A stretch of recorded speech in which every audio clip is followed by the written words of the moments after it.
Bless up for tuning in to Project Chaney. Magic happens when you question everything. Conspirituality becomes reality, weirdness is welcomed, and it's okay to change your mind. Big up yourself.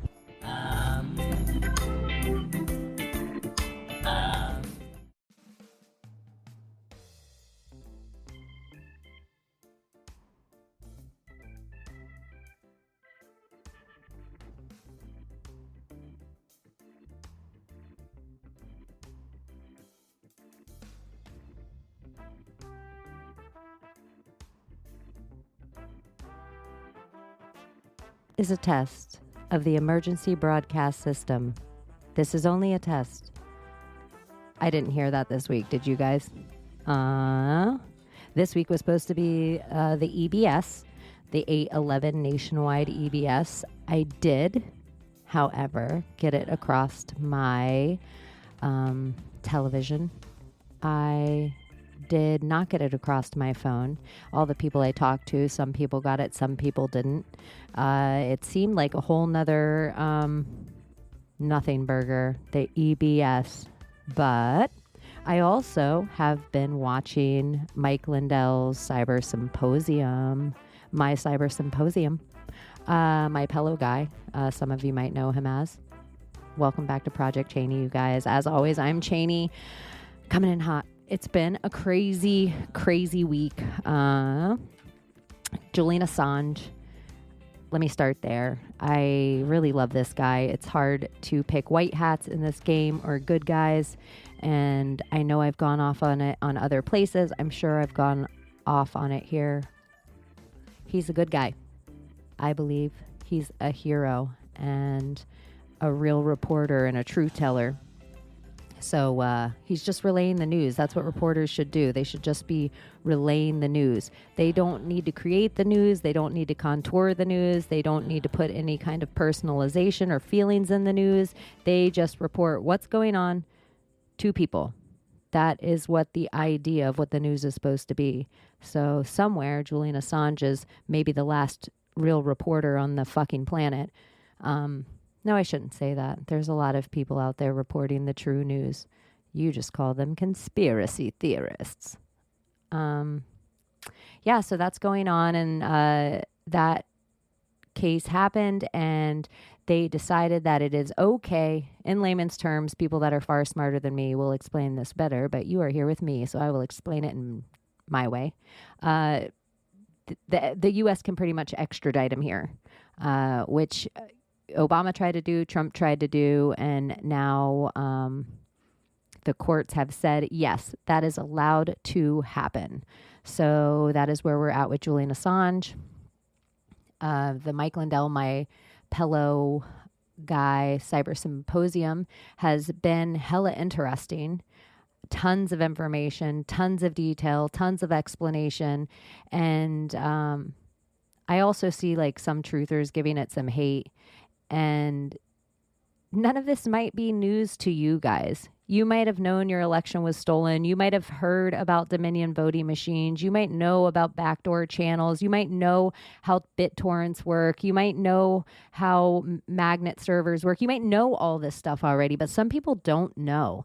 And some people don't know the links and how things would have to happen and who would have to be a participant. And if your state, they can prove that some fuckery went on there. And this isn't about who you vote for at all. It's just if we're going to live in this collective called the United States of America, and we are going to placate this idea of voting in a leader, then that vote has to be clean and matter. So if we are spell casting our votes, it has to matter. It has to matter somewhere, or I can never do it again. And I would encourage other people to never do it again unless they clean it up. And this is how they clean it up. They have to show people the crime.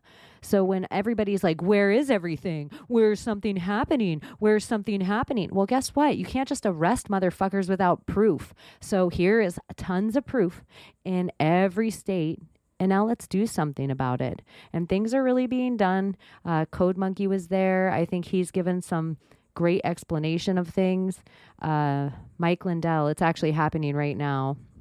Tonight's like the last night of the symposium. So I am the way I always roll with things when I used to just do the MMA show. If we dropped our MMA show right after we dropped the fucking show, the biggest UFC news would break, or the biggest fight we just broke down would fall out, or something would fall out and then the fighters would change. And now we just released our show. And what are we going to release another show to just break down one fight?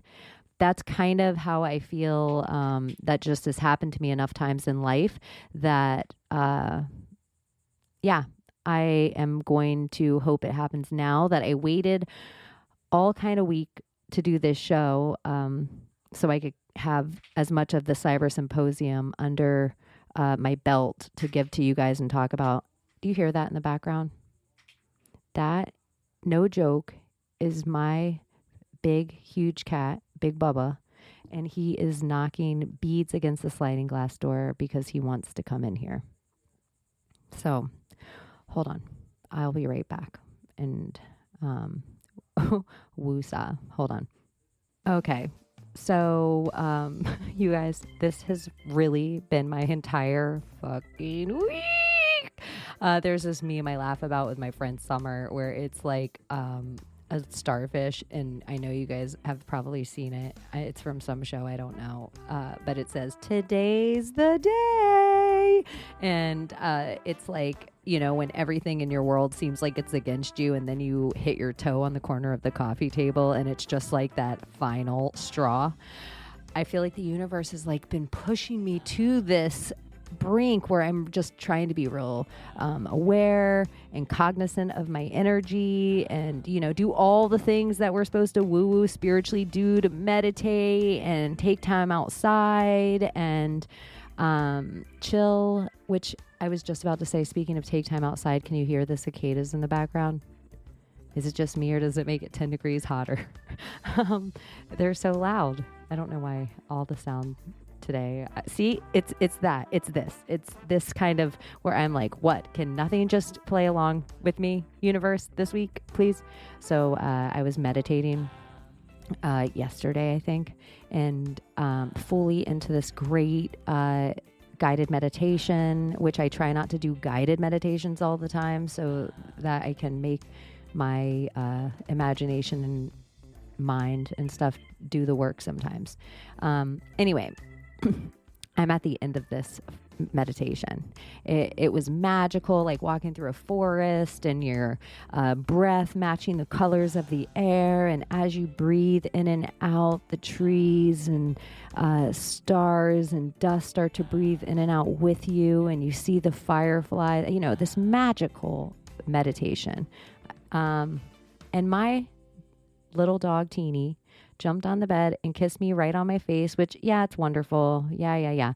In the last 2 minutes of my meditation, it was such a weird place to be so like calm and chill and trying to do all that energetically to like set your precedence for your day. And then this little douchebag kisses me on my mouth. And now I'm furious at the last 2 minutes of the meditation. I can't even go back into it. So today's the day. That's how I felt. I was just sitting here like, finally, I'm going to sit down and do my podcast and wrap my head around all these things and hang out with my peeps and do the shit. And then, and my animals, they don't need anything from me. I have space right now. I have this finite amount of space in my life that I have set aside for this. And this little bitch is going to bang on beads. Anyway, now I don't even know what I was talking about. Mike Lindell Cyber Symposium. Anyways, I think it's going to be good, and I'm hoping really big news breaks right after I drop this, that I'm like, shit, I knew I should have just waited a couple more hours to release my show. So that's all going on. So I would say I'm not a date picker. I'm not telling you what's going to happen. I don't know what happens afterward. But if you are a thinking, rational human being, you do know our election was stolen and something has to be done about it. What next from here? I don't know, but we have to prove fault. And it's a big, huge, enormous planned crime that was planned for a very, very long time that has more to do than just an election, which I also liked about the cyber symposium. There was also a bunch of medical information and the force of this vaccines, these places closing down across the country again.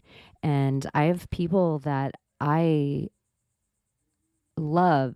And if you would have asked me this time last year about, I don't know, everyone in general having to put a mask on to go to the store, I would have been like, collectively, no, motherfuckers, look what you're doing. Say no. But now this time around, I just feel like this is for the childless people. This is the time we say no. This is the time we all collectively let the moms and dads be able to go get their groceries for their kids. If we have to get arrested, we have to get arrested. This is not the world we're going to live in. And we have to stand up now and stand up together and don't put the fucking mask back on. Don't allow them to fear you into it. You know the facts. You have the proof. This is unprecedented and ridiculous at this point. And deep down in your fucking soul, you know it's ridiculous. So I know everything's a fear tactic and a mandate, and there might be a job you have to walk away from. But collectively, we'll take care of each other. We'll figure out a way through this. There's jobs to be had. There's good people out there hiring everywhere. And it might be in a field that you didn't go to school for. It might hurt your ego a whole bunch to realize there's a different path for you than something you've been doing for 15 years. And it fucking sucks to have to walk away from your retirement or your 401k or your insurance or all those other fucking weird, ludicrous things they've fucking put in place that we don't need. If you think about your 401k, that's for fear so you have money when you can't work anymore. If you think about your insurance, that's for fear when you're really, really sick. If you think about everything they give you is stuff that you can be petrified about your doom. And there's something better out there. Everything fucking happens for a reason. We are here now. And we are here together. And there is a lot more of us out there than you think there are. And I get the luxury of having people reach out to me from all over the fucking world. Beautiful, brilliant, well thought out, people way smarter than me, talking about things that just blow my mind and perspectives that I've never heard of. And I love it. And if you want to reach out to me, you can email me at projectchaney@gmail.com. You can find me on Instagram at Chaney in Wonderland. You do have to put in the whole thing because I'm the second most shadow banned person on Instagram. Or you can find me very, very easily at Project Chaney on Instagram. And for all this stuff that I just said, somewhere on projectchaney.com, I have a Twitter. I'm never on there. But I will, if you have a Twitter, I will check it eventually. And I definitely have a Telegram. It's Chaney the Vampire Slayer. You can find me. I'm usually hanging out somewhere around the My Maria 777 chat room.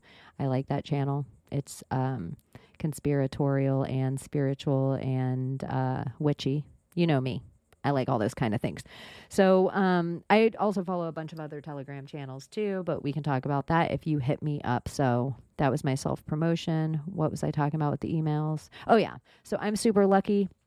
And I have people from all over the world reach out to me. And I also know that these people feel so alone and they feel like no one in their town gets it or no one in their family gets it or no one wherever gets it. But I'm telling you guys that there's tons of people out there and I'm a little baby. Who cares? I mean, like I'm just a little baby show. And so if people are reaching out to me, I know friends of mine that have, bigger shows than me, people are reaching out to them. And there's a lot of us thinking like this. And I don't know what collectively, like I know there was like the hippie movement and, the dudes would like grow their hair long because it was something they could do in society to show they were against the war. And so it was just like, fuck it. No, we're all growing our hair long. I wish there was something we could collectively do like that. And right in my head, I was like, not wear a mask, just be your normal fucking face for the first time in the history of the world. You don't have to do anything but fucking just be you. Just be normal, healthy human. Just walking amok, being your human self, scratching your butt, whatever you're doing, just be that. Take the mask off. So, I don't know where that whole train of thought. I just want you guys to know you're not alone out there. There is so many people fighting, and you just have to do the work and reach out. And it might be fucking awkward to DM someone to just say, I really liked that post you made, or you don't have to fight against the mob that's attacking the person willing to post. That's their calling. They're willing to take on the mob. There's a lot of brave, awesome fucking people out there putting real information that are making the post. They're taking the heat. You don't even have to say anything on their board, or you might be looking at something that's totally different. You might be on a Real Housewives of Beverly Hills site and you see someone write some like vaccines are bullshit. Who's that? Denise Richards' husband's right. And you might see someone write that. You don't have to comment there and take a bunch of heat. Maybe just DM the person. And these are how you make those relationships of just being like, I really loved that you said that. I love that you were brave enough to say that. It might be somebody in the grocery store losing their shit. And you know what? You don't have to get involved in that. Maybe you just put your groceries away and you wear your little mask outside and you take your mask off and buy the car and be like, I just really loved what you did in there. Sometimes that awkward authenticity is how you're going to meet your soul family. So put your fucking selves out there. Stop thinking the end is nigh. There is big things happening. I know everybody thinks it's fairy tales and unicorns, that there's human trafficking arrests made and, whatever. Think what you want and continue to wait for Anderson Cooper to tell you. And I love this too. I just love this, and I have to put it out there. I love people that tell me I don't even look at the news. I don't even look at any of that stuff. I look at none of that stuff. Well, then how can you be informed of anything? If you look at nothing, how can you be informed of anything? So somewhere you're going to have to pick your poison and figure out how to decipher what they're telling you. But if you're a person that wants to look into it, if you're a person that doesn't want to look into it at all and energetically just go on about your life, do that too. But don't argue with the people that do look into it, would be what I say, because history is just gonna prove you to look like an asshole, and it's just a really dumb side of history to be on. And at this point, if you think the FEMA camps are coming, grab your protest sign and go do something about it. Which that made me think of Truezilla. I love them. They are doing awesome stuff. Like, none of them work for the hospital, but in their town that they're in, and this is stuff you could do. If there is a business mandating vaccines for its employees, you don't have to work for that business to write that business and say, I am no longer going to shop there, or I'm no longer going to buy your product, or this is bullshit, or this is Nazi Germany. You can start voting with your dollar. If you think that's what they care about, you can start voting with your opinion. You can, if you hear Nabisco, and I'm not saying Nabisco, don't sue me. Can you imagine? This is the company. Like, if you think one of these companies is being nefarious, tweet about it. Use your loud mouth. You have a Facebook too, Granny. Do something about it. So everybody has these voices, and everybody has congregations and gatherings that they're a part of, whether you know it or not. And you can sit in the bottom of the room and you can disappear and become a wallflower if you want to, and just be a wallflower on the train to the FEMA camps, and be a wallflower in the FEMA camps, and be a wallflower on the way to the ovens. I don't know what's going to happen, but I don't know. Be a fucking weed. Stop being a wallflower would be my easy thing to that. Be an obnoxious weed that refuses to be plucked out of this simulation, realm, dimension, timeline, wherever we're at. So, I have no idea what I was even talking about to get here. We talked about Mike Lindell, DDD. Really funny too is Erykah Badu. She released a video of her at Obama's birthday party, and all of these elite, same people that we'd list off as like Epstein Island Airlines, the Chrissy Teigens and Beyonce's and Mike Obama and whatever. So they're all there dancing maskless, no, 6 feet under or 6 feet apart. Same. They're all doing these don't care about all the rules they're making everybody else live by. And Erica Badu outs this, and I've gotten a lot of emails because people know how much I adore Erica Badu, and people are like, "Uh-oh, your girl's with the elite. What you gonna say about it now?" And I'm like, "But is she though? Because if Erica didn't post that, we would never know about it. So I'm holding on hope she's a white hat. I'm holding on hope she's a white hat." But I'm just being obnoxious. I know I've killed most of my idols at this point. All music feels weird. All artists feel weird. All movies feel weird at some point. It just feels like me and my Maria 777 were chatting and talking about how it just kind of fucking feels like you woke up, like you're sentient, like Westworld, like you're Maeve or Dolores, or she made an analogy that like she woke up in the video game. She's a player, she's being played in a video game. And now she's aware she's being played in the video game, but she's still being played. And she was saying like the 47s that she sees and stuff like that. And I compared it to, at first I was thinking, oh, like maybe these little things we see, these angel numbers or these signs from the universe, maybe these things are like mushrooms. I was thinking like a 1-up, an extra life. And my brain was like, no, what if they're like coins? More like that. Maybe 100 of them equals a 1-up. I don't know. It just does feel like we're in the craziest of times, you guys. Why aren't you LARPing with me? Pick a more fun role. I mean, yes, you can be an accountant by day, but can't you also be like a Superman wizard by night? Or can't you be like a ninja priest? I don't know. I don't know what your thing is. Can't you be a psychedelic astronaut or a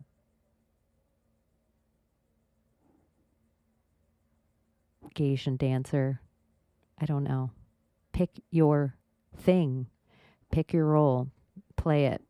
Stop playing along with this. What else do I want to talk to you about? I talked to you about Erica Badu. I watched the Infinite movie. I think you guys should watch it if you're into like OA conceptual stuff. It's Marky Mark or Mark Wahlberg. Whatever. There are parts of it that are like cringy action movie, but the concept of it is that there's 500 infinite beings that have been sent down to take care of humanity. And at some point in their lifetime, they get knowledge of all their past lifetimes. And so they're like this infinite energy that always exists, and there's 500 of them. And then a couple of these, or one really, and then a couple of the other, so a couple of these 500, they're so tired of being infinite and living on Earth with us and doing this and watching us go through this, that they want to fucking die. They want to die. They want to see God's face again. They want to be done with whatever this cycle is. So to do that, they can't reincarnate. And so to not reincarnate, they have to kill the entire planet of every living thing. And I don't want to give too much of it away, but it's just super heady and heady. That's a word that I say with friends of mine because my friend Alex and I were looking up our bloodlines, like our family lineages, our family trees, and there was a weird name that came up in her family tree, and it's Hettie, Hettie. And when I was doing my family tree, I was like, girl, guess what? I have a Hettie in my family. And so we always say Hettie, like honey. I don't know why I told you guys that, but good. I'm glad you know it. So now if I say Hetty on the show, it'll be like an inside joke we have. Hetty. Infinite movie. I wanted to talk to you guys about expectation. I'm fucking gonna talk to you guys about it. We are in a really crazy place. I was sitting there and I was thinking about the amount of expectations we have on people in the world, and the amount of I'll tell you examples of my own life. I never even think about where toilet paper comes from. I don't even think about it. Like, my wife just magically makes toilet paper always appear in the same spot every time I look. I don't think she thinks about where weed comes from.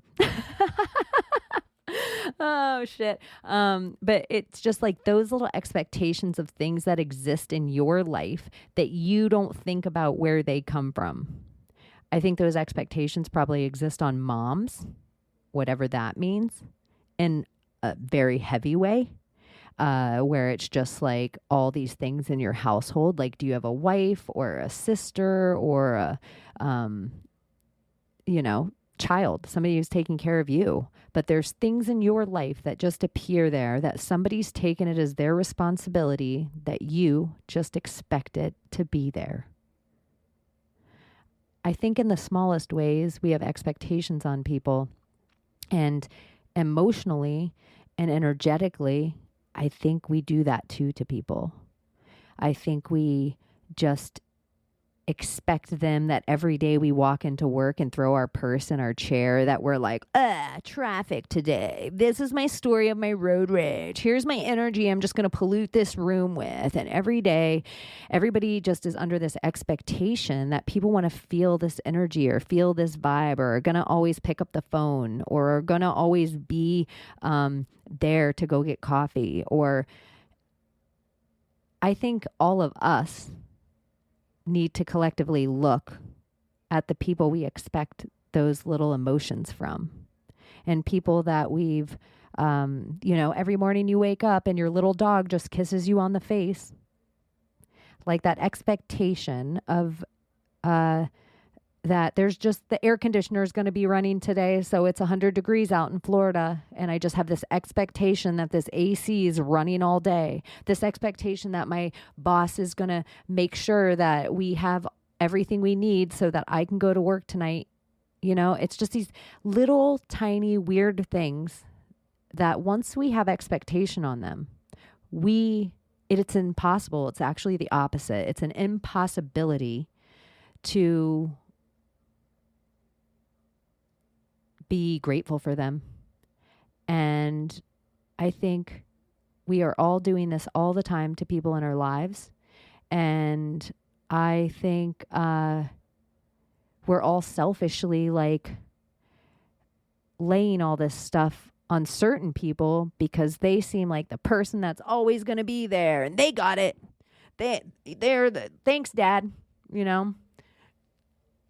I think sometimes we just need to acknowledge those fucking people and thank them for the fucking toilet paper every day that's there. Or even better, maybe I could just go buy toilet paper once in a while. Like, I just noticed this. I never acknowledge it. I'm never grateful for it. And I'm never going to replace it or think about it. What a douche. How much of that are we doing on the small scale every day? And so I just want to be better at that and acknowledge the people that give to me and show up for me and listen to me. And even if it feels so weird, you guys, when I'm like, oh, I love you. Thanks for being there. Oh my gosh, even saying it makes my whole shoulders cringe up because it's real and it's honest. And fuck, I feel that about you guys, like if I don't know where I'd be if I didn't have this space that I turn on. They are like, hey, sometimes you should just write the whole text and then delete it. That's therapeutic. And sometimes it's good to write the whole text and press send. And sometimes I feel like that's what this is. It's a weird jumping off a cliff, and sometimes the landing might not be graceful, but I don't fucking look back anymore, and it is what it is. And I sure as shit don't have all the answers. I am definitely trying to just put words to maybe what we all are going through sometimes. And hopefully sometimes it's good words. And I would love it if sometimes it's shitty words and you guys are like, I don't agree. Or it's shitty words, but I don't think it has to be shitty. Maybe if you tweak this idea of it. I am open to that. And I definitely was a person that a lot of people that really know me would say I wasn't always open to that. I was stuck in the logic of my ego. And instead of just being like, holy shit, I can't explain this. What if I just can't even explain it? And it just is. And it's fucking crazy. And it's bizarre. And so I'm so glad I have you guys to listen to me and hear me. You're my therapist. This is therapy, except I never get an answer back from my therapist, which is maybe the best kind. We just have to put vibration to it. So expectation, I don't need to go into that since I did expectation. There's no need to kick a fucking dead horse. Oh, I don't need to go into that because there's no need to drag the dead horse behind a truck after you've kicked it. And what do I have on that for? You guys, if I showed you the words I have written down that I thought would like jar, oh, this will easily remind me. Yeah, I have no idea what that means. Okay, this is stupid, but I am going to talk to you guys about it. Some of the Zoom green screens are so fucking stupid. And I have light hair. If you've ever seen me anywhere, if you know what I look like, I have like a pretty almost white head of hair. So if I were to green screen, I sometimes, like, I would guess, not that I play on green screen, I would guess like parts of my hair would cut out sometimes, weird stuff would happen to my face. If you don't know how to green screen ain't for you. Just sit in front of a wall, sit in front of a bookshelf. Sorry, I ate watermelon. I feel like I'm going to burp. You don't need a green screen. It doesn't look good on everyone. And it's sometimes really funny. And I watch things sometimes with people's green screens and I'm like, this is silly shit. Like, I can't even pay attention to what you're doing right now because your green screen is so silly. And some of the rooms that they pick that are like these design decor rooms, with the vibe of the person, like, I don't know why I was watching somebody and it looked like they had like a bachelor pad background with like a leather bed. And then I was watching somebody else and they had like Zen candles and like a salt lamp. And I don't know, whatever. I don't know why I had to talk shit about it. But sometimes I think just sit in front of a painted wall. The green screen isn't always great. I don't know why I had to tell you guys that. Maybe so you don't look douchebaggery out there. And I don't want a green screen. Don't send me any information on green screen tips. Don't send me any help on that. I don't wanna. How long have I been talking right now? For some reason, I feel like I've really ran my mouth. You know, have I told you guys that I don't believe in black holes? Or if you've heard me talk anywhere in the past few weeks, it's something I've come to the conclusion of that, you know, I don't want to reiterate it too much. I just think it's a silly idea that black holes exist and that there would be an instrument out there that could record said thing. But whatever. I also don't think on the opposite of that, I don't think there's any such thing as a white witch. I don't think there's any such thing as white. I think we all have our best intentions, but the idea of being white or pure is a lie. It's just you refusing to work in your shadow work. And I think unless we're going to say just like a white witch is only somebody that practices, magic for the best, but really magic, schmagic, whatever. It's energy and intention all the time. And we're all practicing energy and intention all day, every day. So to me, a white witch would only be the idea of this like virginal Mary, Jesus energy that you're a perfect person that's never sinned, in which case I don't believe that has ever happened. And I don't believe it's something that you could become aware of and then never be a sinner, never have bad energy go out there, never have bad intention go out there. So I don't believe, because everything's magic. I don't think it's some like silly craft thing where we're on a beach and dead whales are coming up. I just think it's like you going to the bank and having this whole energy about you and being really intentional of what pen you pick up and how you write and your cursive and your name and the way you make eye contact with the teller and the way you smile. And I don't know what's going to happen in that interaction, but if you are intentional about the whole thing, I believe magic happens there. That's would be like something that would be a pure white magic moment, maybe. But I just don't think we all work in a place of being pure. So it's just a thought I had, and maybe something that I wanted to philosophize maybe with somebody that would think of themselves as a white witch, or that idea of like pure energy, pure, something like that. I don't know. Hit me up. Tell me why I'm all wrong. Come on my show. I definitely don't want to debate about it, but blow my mind. I do have other stuff I want to talk to you guys about, but I also really, really, really want you to hang out with Ricky and get to hear us hang out. He's a guy I super respect, and I am a lesbian, but I'll also say it kind of makes me laugh, is like Ricky's kind of hunky. Like he's like, you know, I usually am hanging out in my tank tops and shit because most of my shows none of my shows video wise get aired anywhere. And so we're talking to each other in video, but you guys just get the audio. But I'm usually just chilling here in tank tops and, you know, I'm sitting on my Florida room. So in Florida, it's warm.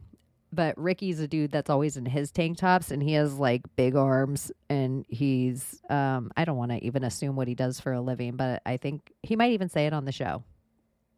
I think he does, but I don't know if it was off air or not, but I feel like it's something physical. Anyway, he seems like a really rad dad and a family man and someone that it like touches my heart when I look at his Instagram pictures of him with his kids and little stuff they're doing. And so that's this like whole personal thing of what I got to know and sitting here talking across from Ricky and just my vibe of it all. He just seems like a dude. If shit hit the fan, I'd be, you know, we were on World War Z, I'd be glad he was in the warehouse with me on my team. And if I just in the normal 3D world, if I showed up at like a work site and he was like the boss, I'd be like, all right, boss, tell me what to do. He just seems like a capable guy and knowledgeable and very measured and reasonable and like all these things that I just think are very needed right now in America. All that being said, he has a podcast called The Ripple Effect, and he's a great podcast host and he has amazing guests. But he also did something so clever is he made the Union of the Unwanted. And I mean, I guess in a weird way, my old show, like the Idiocalypse, we were kind of doing this messy version of what he did and did it in this way that I think it's inspired a lot of other shows to kind of do this format thing where you take a few brilliant ideas a few brilliant people and you put them all together and you let them kind of hash out an idea instead of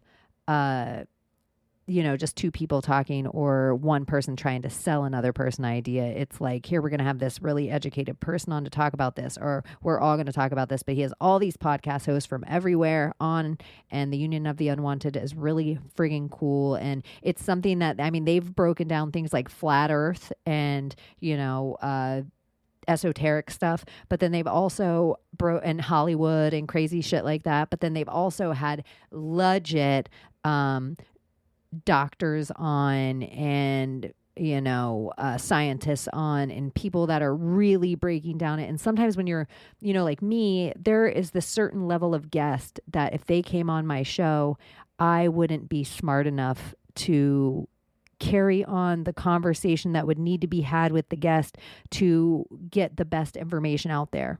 And maybe sometimes in maybe any world, maybe all of us feel that way at some, but maybe any interview, you kind of have to, like, you know, if you take a guy, like, it has nothing to do with how you feel about this guy. I'm just saying, if you take a guy like Dr. Shiva, and if I were to have him on, I might get like 10% of what was needed to be asked and not have the right questions. Whereas on the Union of the Unwanted, they do it in a way that they take a whole bunch of different people and their different crazy minds and their great, brilliant questions. And then they put them there with this one guest or this one idea. And you really just get to hear it hashed out. It's like reasonable debates when it's debated. It's great information. And if you are ever looking for something auditorily to put in your ears, you can kind of tune on the Union of the Unwanted. And I mean, I think on the small scale, the smallest amount of guests I've seen on the show has been like 8. And on the large scale, I feel like I've seen, I don't even want to guess, like 20 people on the screen. But Ricky just does the best job of managing all these people and just keeping it chill and keeping it moving along. And yeah, I like what he's got going on. I hope you guys do too.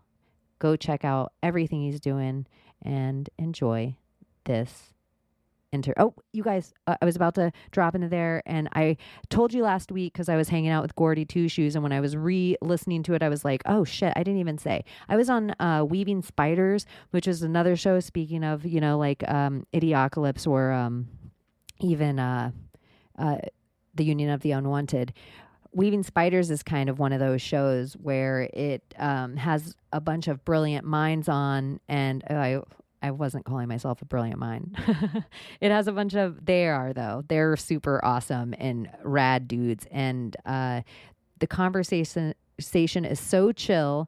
They do it in this way that they like pull up stuff on the internet sometimes, or have a philosophical quote sometimes, or drop a random fact sometimes. And then it's chill conversation all in between. So I didn't give them the proper plug last time.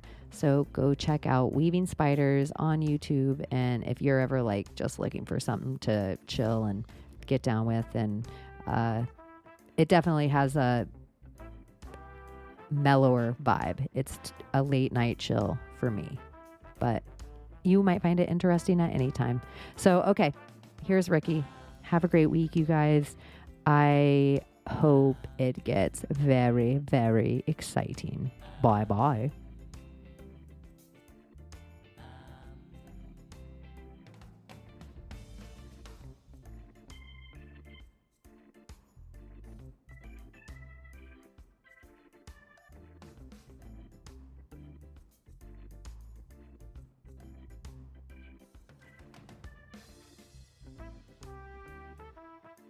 Hey, you guys, welcome back to another episode of Project Chaney. Here with me today, I have Ricky from the Ripple Effect podcast, but more of you might know him of recently from the Union of the Unwanted, where all the craziest and brightest minds get together to discuss the craziest and brightest topics. Well, sometimes bright, sometimes doomy, right? Welcome. Hey, thanks for having me. I'm excited. Yeah, the Union of the Unwanted's kind of taking a life of its own. I'm really excited about that show and how fast it's grown in such a little time. But it shows how supportive people are when you're supportive of other people. So it's become a fun community where everybody helps each other out. So it's, even though I love the Ripple Effect podcast and I think I do important work on there and have some important conversations, I think it's also awesome just the power of that show and networking and kind of exposing people to other people's work and stuff like that. So it's, in 2020, we needed it more than ever. And it's probably one of the few things that are positive that came out of 2020 is some of the new podcasts and some of the people who've found motivation to get up and do something. What would you describe the Union of the Unwanted as? It's kind of like just a giant Zoom conference call with, no specifically one type of person. I mean, there's authors, researchers, people from the left, people from the right.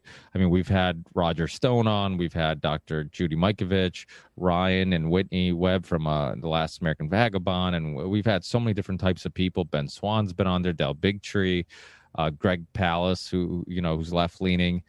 So it's a little bit of everything. I mean, a lot of these people are. I mean, I don't know which number episode I'm on, maybe like 350 something. And I've been doing it since 2013. And I think something that a lot of guests enjoy about my show and listeners enjoy about my show, that I don't have an agenda and I don't. Your great voice. You know what's funny? Everybody hates their own voice, including myself. And more, I don't know if it's gotten better throughout the last couple of years, but recently I've been hearing more people say, "Oh, you got a great radio voice." I'm like, "Really? I do." Yeah, I think you have one of the better radio voices in the podcasting game. Oh, thank you. That's a huge, because there's a lot of podcasts out there, so that is a huge compliment. But yeah, it's just a big conference call of thinkers, researchers, just people that I've established relationships with throughout the years that I like. And Charlie's been in the podcast game not as long as I have, but he's also gathered some relationships with people just by promoting his book and going on being interviewed on other shows. So, and then Mike's been around for a while, Sam's been around for a while. So we all kind of bring in our own little flavor and our own little, just group of friends that we can bring to the show. But like I was saying before, I don't have any ideology. I'm a political atheist. I have all different types of people on. I've had, Colonel Lawrence Wilkerson, who was Chief of Staff for Colin Powell. I've had Jack Abramoff on the show. I've had, Jesse Ventura, Freeway Rick Ross. I mean, I've had so many different types of people, and I'm such a curious person. And then I've had a lot of musicians on, not as many throughout the last couple of years as I would like. It's hard to find people that I'm like, okay, if I sit down and have like a 2-hour conversation with them, they're interesting and they're going to have some opinions that are going to be fun to kind of explore and ideas to explore. So it's and I think as you get older, it's harder to keep up with new music. When you're young, you're going to shows. So it's like, who's that opening band? Oh, they're pretty cool. Let's follow them. And, oh, they're playing locally. Let's go see, this local show. And then you get exposed to other bands, or people are conversating with you and they say, hey, you like this band? Check out that band. You get out of the loop, and then it's like, it's hard to kind of keep up with it. And podcasting has kind of consumed so much of my life that music's kind of taken the back burner a little bit. So, but yeah, I mean, to make a, Are you in love with music? It's funny. I grew up, music was my everything growing up. I mean, it got me through a lot of shit growing up, like a lot of people. I mean, it's nothing new. I mean, I'm not saying something profound. I mean, a lot of people have had similar experiences where they went through some really tough moments in their lives, and music really helped them through it. I know to some people, the idea of listening to depressing music when depressed seems counterproductive, but I think what they fail to acknowledge or understand is that there's something about hearing people who are going through similar things. And it's like, okay, they feel the way I feel. They're saying the things that I'm thinking. And it gives you a sense of, I'm not alone, because this person also went through some heartbreak or some moment in their lives where they're at a crossroads and they don't know which direction to go, and they're lost, or they feel lost, or whatever. Music was that for me. I just recently on an interview, I think it's probably one of the few times was it interview? I don't know when I brought it up. I mean, after a while you're like, I talk a lot with this mic in my face. I don't, and then sometimes you're like, was I on the phone? Was I in person? It's hard to know, but I remember telling the story about this band Under Oath, and I don't know if you're familiar with Under Oath, but they're a pretty cool band, and they had this album, Define the Great Line, which is a great album. The last song on that album was To Whom It May Concern, and it was a really like just moody, like, I don't know, there's something about that song that really strikes a nerve, and like I get goosebumps when I listen to it. Even now, and a lot of it is because I was doing a lot of drinking, partying, and stuff like that, and I gave myself alcohol poisoning, and I end up being stuck in my room for. How old were you? I must have been. I would say mid-20s. No, okay. maybe younger than that. It was maybe early to mid 20s, and I was stuck in my room for like, it was such a surreal experience because I was stuck in my room for probably, I think, I don't know if it was 2 or 3 or maybe even 4 days. I don't know, because there's something about trauma or situations like that where sometimes you kind of put it somewhere in the back of your mind and your memory bank where you don't really go to it often because you're like, no, that wasn't a very good life experience. Let me just ignore that and not relive it. But it was quite a few days where I didn't leave and I didn't go to, I didn't go to the bathroom. I didn't have any food. I didn't have anything to drink. I literally just sat in my bed for days. And I mean, to the point where like, I thought I was like hallucinating. I remember just like freaking out about the fan. I remember just staring at the fan and I'm like, wasn't it spinning the other way? And I'm like freaking out. I'm like, oh my God, like I didn't even know what day it was, but I had that song playing on repeat for literally. So it's like so deep rooted in my DNA and such a, I mean, it's like a lot of music. If there's something very significant that happens to you, that maybe that song was playing in the background, maybe it was a song that was popular when you start dating somebody and you're going out to the clubs and that was a song that you heard often, or maybe it's a song that you played at your wedding or You're somebody like else imprinted. Yeah, it becomes a way to take you back to that moment. And so when I hear that song today, it still gives me like chills because it subconsciously it still has a effect on me. And certain songs are like that, and I'm sure everybody has some songs that do that for them. But yeah, so moments like that, it was really, music was definitely really important, and writing music, growing up writing even songs that I would write that never got anywhere because lyrics and actual music of it.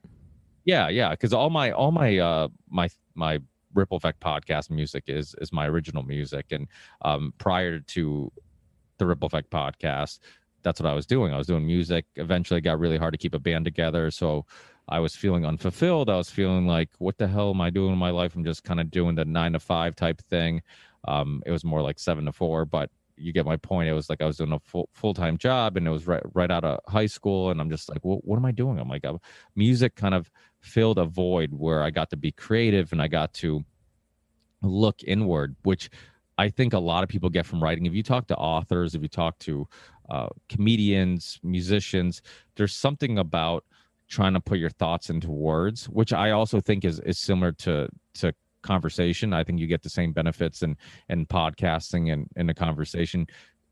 When people ask you questions and you answer them, a lot of times in your head, you think they make sense. And then once you verbalize them, once you try to, I guess, just put into words what you're thinking, you realize like, oh, maybe I didn't think this out as well, or maybe this wasn't as well thought out, or maybe this isn't really my opinion. Maybe I'm not as strong about this as I thought.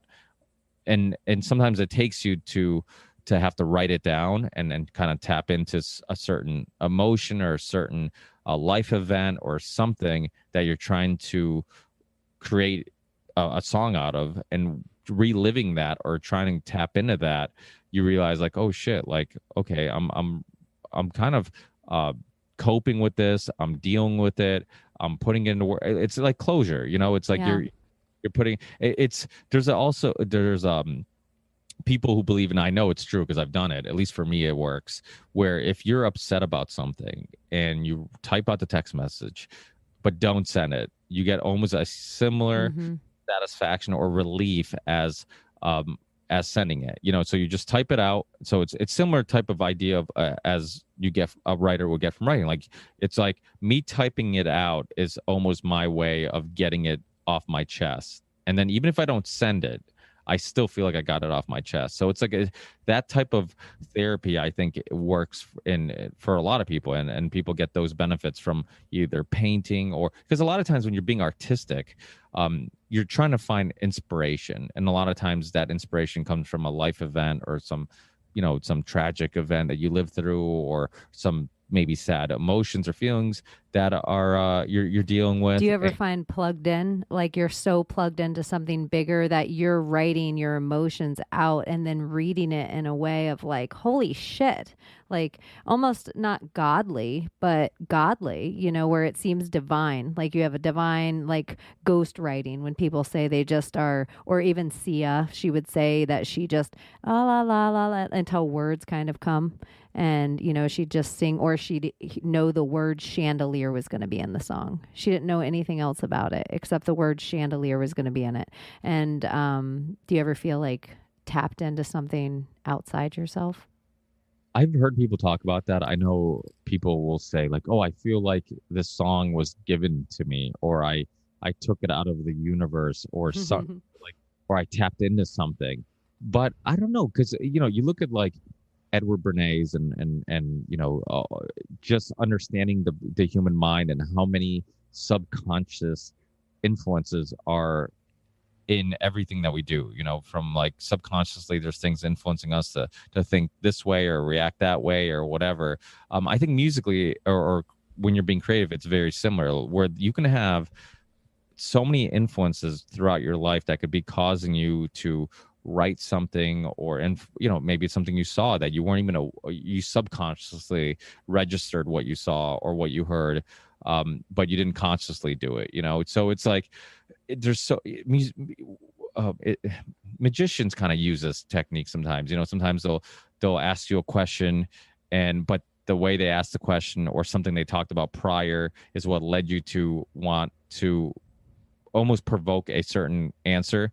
And then you're like, how'd you know that? It's like, well, I asked this, which made you think of that. Made you think of wind in your face, made you think when you were 8, and I knew you were going to say bike. Exactly. You know, so that's exactly it. So I think when you're being creative, a lot of times that can be it. Like, I think we sometimes think it comes from somewhere else, but sometimes it can come just from you. But you have all these, and you might just not be able to tap into where exactly it came from or understand exactly where it came from. So, but yeah, I mean, I don't know, you know, that's always, you know, the answer people don't like to hear or like to say, but I'm okay with saying I don't know. I mean, honestly, I like to think that, you know, it's almost like, does everything happen for a reason, or do you find reasons for why everything happens? You know, it's kind of a similar type of conversation where I've always been one of those people where I'm like, maybe things happen for a reason, or maybe we find reasons for why things happened. And if you know, I'm married, I have kids. It's like, okay, if my wife and I, we got married, we have kids, it's like, yo, we were meant to meet each other because look, now we have these beautiful kids or whatever. But if we broke up and I met somebody else and that worked out, I'd be like, hey, look, me and that, you know, that Everything happens for a reason. exactly, you know, Our whole lives led us to this moment. Exactly. So they're hard conversations. They're interesting because we don't know, and I'm always kind of skeptical of anybody who says they do know, because it's like, anybody who says they know truth, you know, truth with a capital T. That's why even sometimes when we talk about like, oh, you know, like, oh, I'm getting censored for just trying to spread truth. I'm like, well, you know, when I say that, it's like people know what I mean, but internally I'm always like, but what the fuck is truth, right? It's like there's a lot of perspectives, a lot of opinions, there's a lot of agendas. And I think the most important thing is people understand that when they listen to the Ripple Effect podcast or they listen to the Union of Unwanted, I'm never trying to sell you anything. And it's like, okay, this is my opinion, might be my perspective, but I'm open to being wrong. I'm not married to any idea or ideology. And this is just the current truth as I understand it. But I'm open to maybe learning that I'm wrong, you know, and that's the power of conversation. I mean, that's why that show is so important to me. I think there's tons of, you know, but it's weird because it's like, sometimes I think about like, oh, which one do I enjoy more? Like the Union Unwanted with all the people kind of inputting their perspectives, or like the one-on-one conversations like this on the Ripple Effect podcast. And I think there's benefits in both. I mean, but there's something about a personal conversation with somebody, you know, because the thing is about the Union Unwanted, sometimes you can have so many people, it's hard to have that intimate one-on-one conversation. You might be able to do it with a couple people. If it's in person, you definitely could do it with a couple people. Obviously we've all been with friends, sat around the table, had having a couple of drinks, or I don't smoke weed, but if you're smoking, or in my case having a cigar, and you're chilling and you're hanging out and you're just sharing ideas, you can have that personal connection in person. I think via Zoom, it's much easier to do it one-on-one. Once you get to like 2 or 3 or 4 or 5 people, it becomes much more difficult to kind of connect with people. But I think long form conversation is definitely the easiest way of doing it, because I'll have people on, and it's not always the guest. Sometimes it's me. It takes some time for me to kind of loosen up and feel comfortable. You never know, like, okay, is my personality going to connect with this person? Is my personality going to get them comfortable? Are they going to enjoy this conversation? Because to me, I've always been the type of person that, like, I want people to enjoy themselves, wherever I am, whatever I'm doing. I want everybody to have fun. That's why people will tell you stories of, like, back in the day where I was always the first one to buy a round for everybody, and like, oh, let's do another round. It wasn't so much because the drinking aspect of it. It's more like, I want everybody else to have fun. And if they have a drink, they loosen up, they giggle a little more. They're more willing to get on a dance floor and act like an idiot. They're more willing to maybe go talk to that girl. They're more, and it's like, I want everybody to enjoy themselves. And so it's, what the hell was my point? What was I talking about just previously to that story? I'm sure I was making some point that was. I think we were talking about the union of the unwanted, and like the difference between a conversation of a one-on-one and energetically that, and then a big format. When it's one-on-one, it's subconsciously, it's like, I want them to it's not so much I want them to like me. Obviously we all want to be liked, but it's more like, I want them to just see this as not a waste of their time and a fun experience. And luckily I've, similar to yourself, I try to do long form conversations, and sometimes the best part of the conversation is like at the very end, like there's so many podcasts I've done that I'm like, I really hope people listen to the last 45 minutes or half an hour or hour or whatever it may be, because it really got interesting and it got fun, and they loosened up, and this topic that got brought up led us to that topic, and that topic led us to this topic, and all of a sudden we're talking about something we never would have guessed we were going to talk about today. So I think that's that's one of the benefits of conversation, is when people sit down and they share ideas and they're willing to challenge ideas. That's the other thing too. It's like, because I don't have a horse in the race, I don't like, I love Mel, right? But like on the Unit Unwanted, her and many people still believe like there's some saviors out there that are going to come save the day. And I like the perspective of like, okay, you kind of start with yourself, like try to figure out yourself first, because I think and I'm not saying that she joined a cult or anybody joined a cult, but who usually joins cults, right? It's like people who are lost, they're looking for answers. And I think a lot of times when you're looking for answers, you are lost, you're more likely to kind of jump on board on maybe a ideology that might sell you, not because it makes the most sense, but because you just needed a ideology to make sense of the world. So it is one of those things where, like, I think look at the world that we live in. It's so many people who get caught up in the political left-right thing and get very passionate about whatever side they're on or whatever beliefs they have. They're people who've never really explored who they are, what they are, why they believe certain things.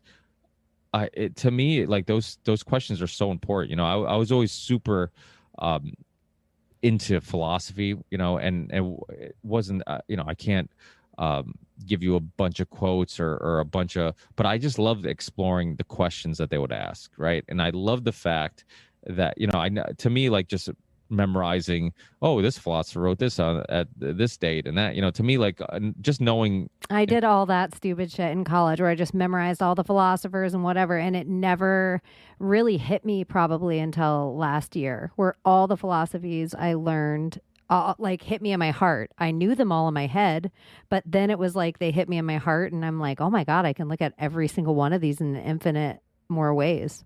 Take all the religious schools of thought that from the more I learn about Kabbalah or Hermeticism or Rosicrucian or Masonic, and it's almost like you can take every single religion and break down each of those philosophies in 10 ways just through the religion. And so I kind of, you said philosophy. I'm like, oh my God, I'm such a nerd on that right now. Yep. And the cult aspect of waiting for the savior, of just sitting around and doing nothing. I think that's a bad way to play it for anyone.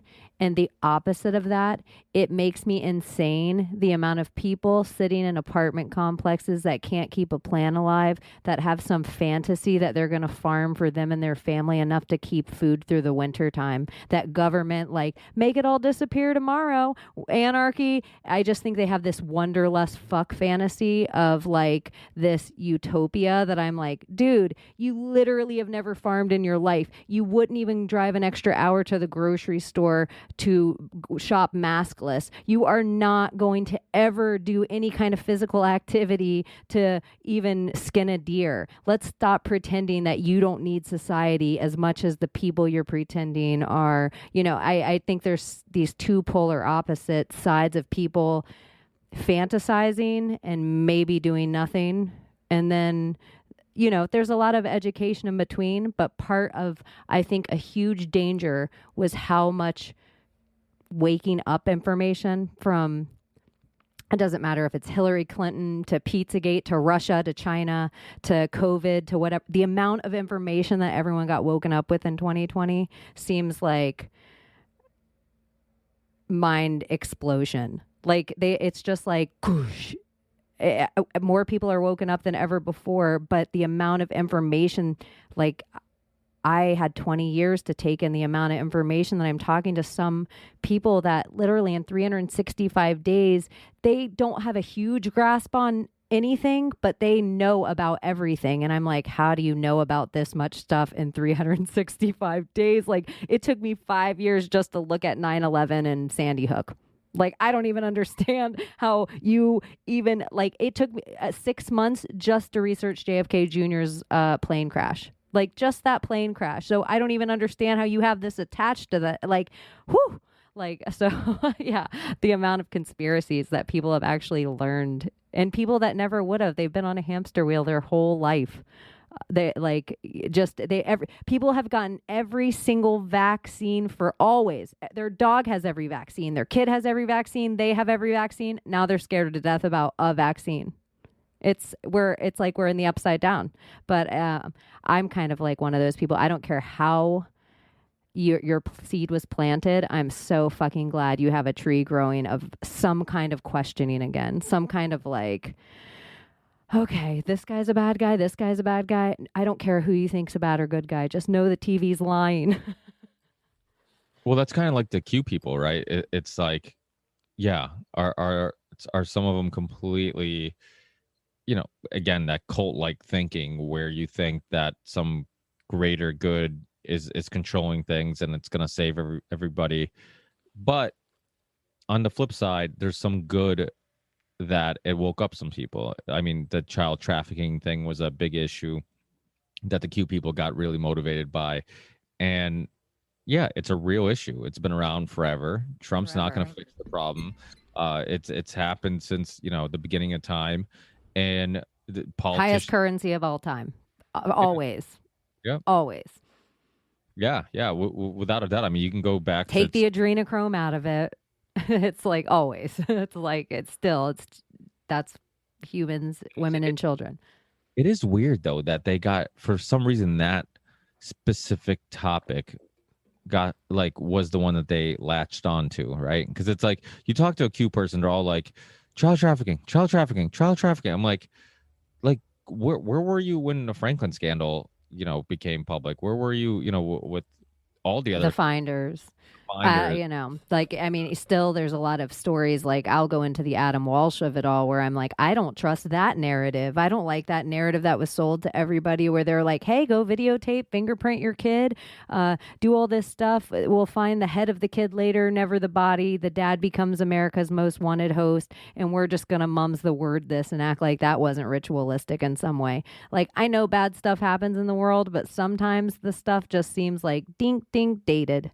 Ding, ding, perfect timing. Ding, ding. And I don't know if you get into human vibration, but some things like Adam Walsh looks like a computer. Like, I believe everything in technology is 50 years advanced on whatever we're holding in our hand right now. So we're seeing all these like, look at this is a computer face, this is a computer generated face, this is a computer generated face. I'm like, I think a lot of this stuff we're looking at is total CGI. It has been for a long time. I think Forrest Gump mocked how much they could do to us. Like, look at you guys think it's all, we've been doing this with your presidents for years. Well, I mean, it is true. I mean, by the time technology becomes public and we can purchase it, we come to find out it's been around forever. It's been used by the military. It's been used by governments. It's been, so yeah, without a doubt. I mean, who knows how advanced things really are.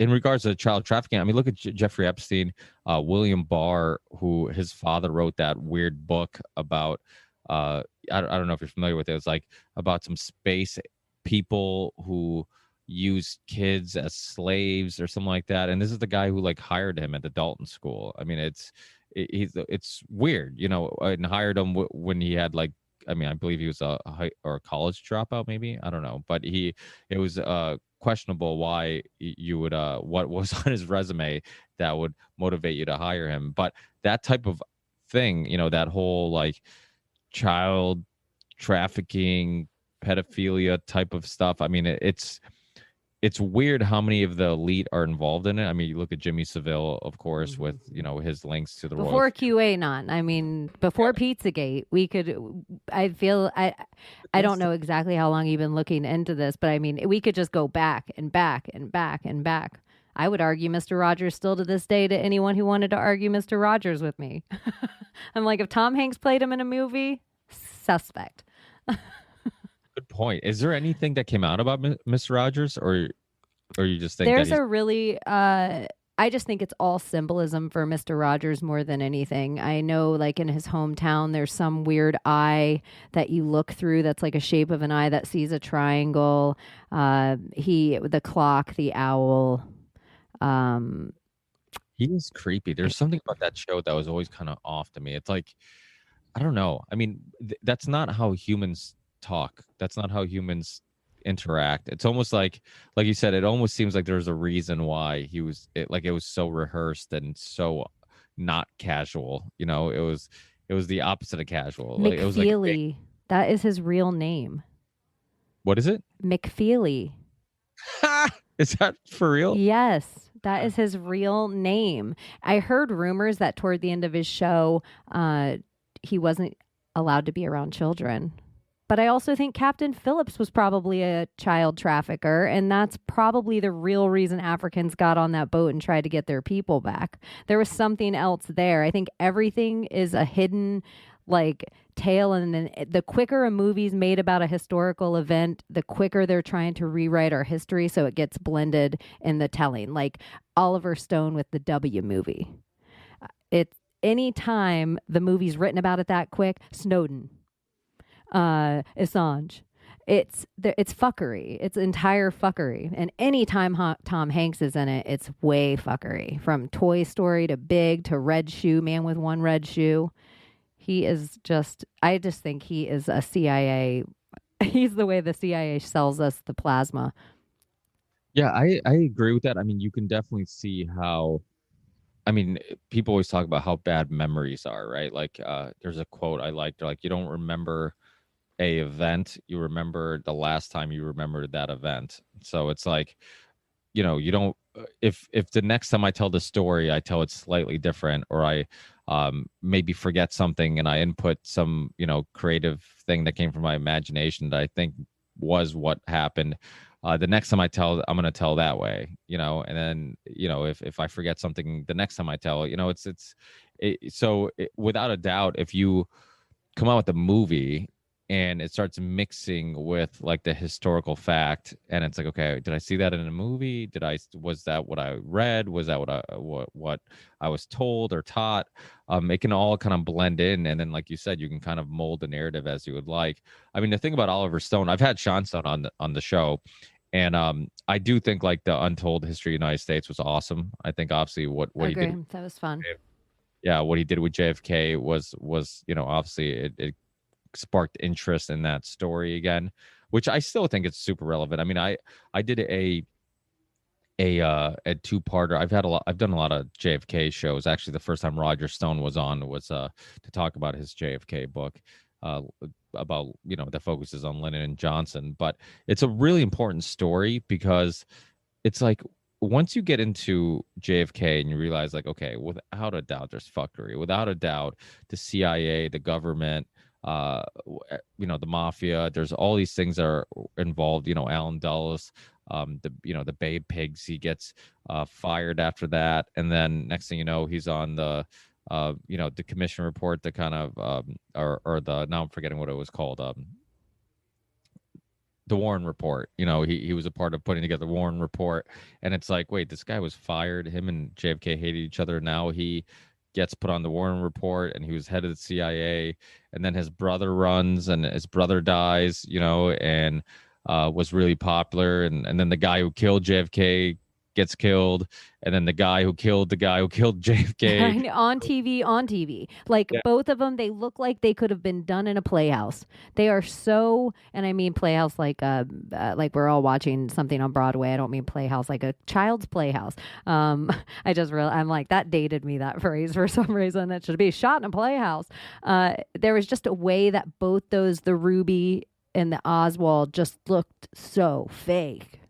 Well, and listen to what they said also, which is they literally came out and said there was a conspiracy. I mean, Oswald says during, one of the times he's being moved, and I believe maybe it was before he got shot. I'm not sure. It's been a while since I've been down this rabbit hole. But he talked about, he's like, I was a patsy. He's like, I'm a patsy. He says that. Yeah, I'm a patsy. Yeah. And then you have Jack Ruby, his I think maybe his only interview he did after getting arrested, talking about like how this is involving the higher ups of government, and he can't talk about it, and if he needs to get out of Dallas, and if he gets out of Dallas, he'll talk about it. And then next thing you know, they give him some mysterious vaccine which led to him getting cancer, some type of illness, and he ends up dying. And it's like, you're just taking out everybody, and it's like nobody can look at that and say it was just a coincidence. Like, how many coincidences do you need before you decide it's not a coincidence anymore? I even think it's crazy that Jackie Onassis Jackie Kennedy at the time marries her sister's longtime man, Onassis, and he's the only dude on the planet at the time that has a private security force. And it was right after Robert gets shot, and she apparently was heard saying, like, they're gonna kill all of us. And then she lives on a yacht for a while, safe with this old fucking dude that was with her sister for a long time. It's just a crazy whole tale.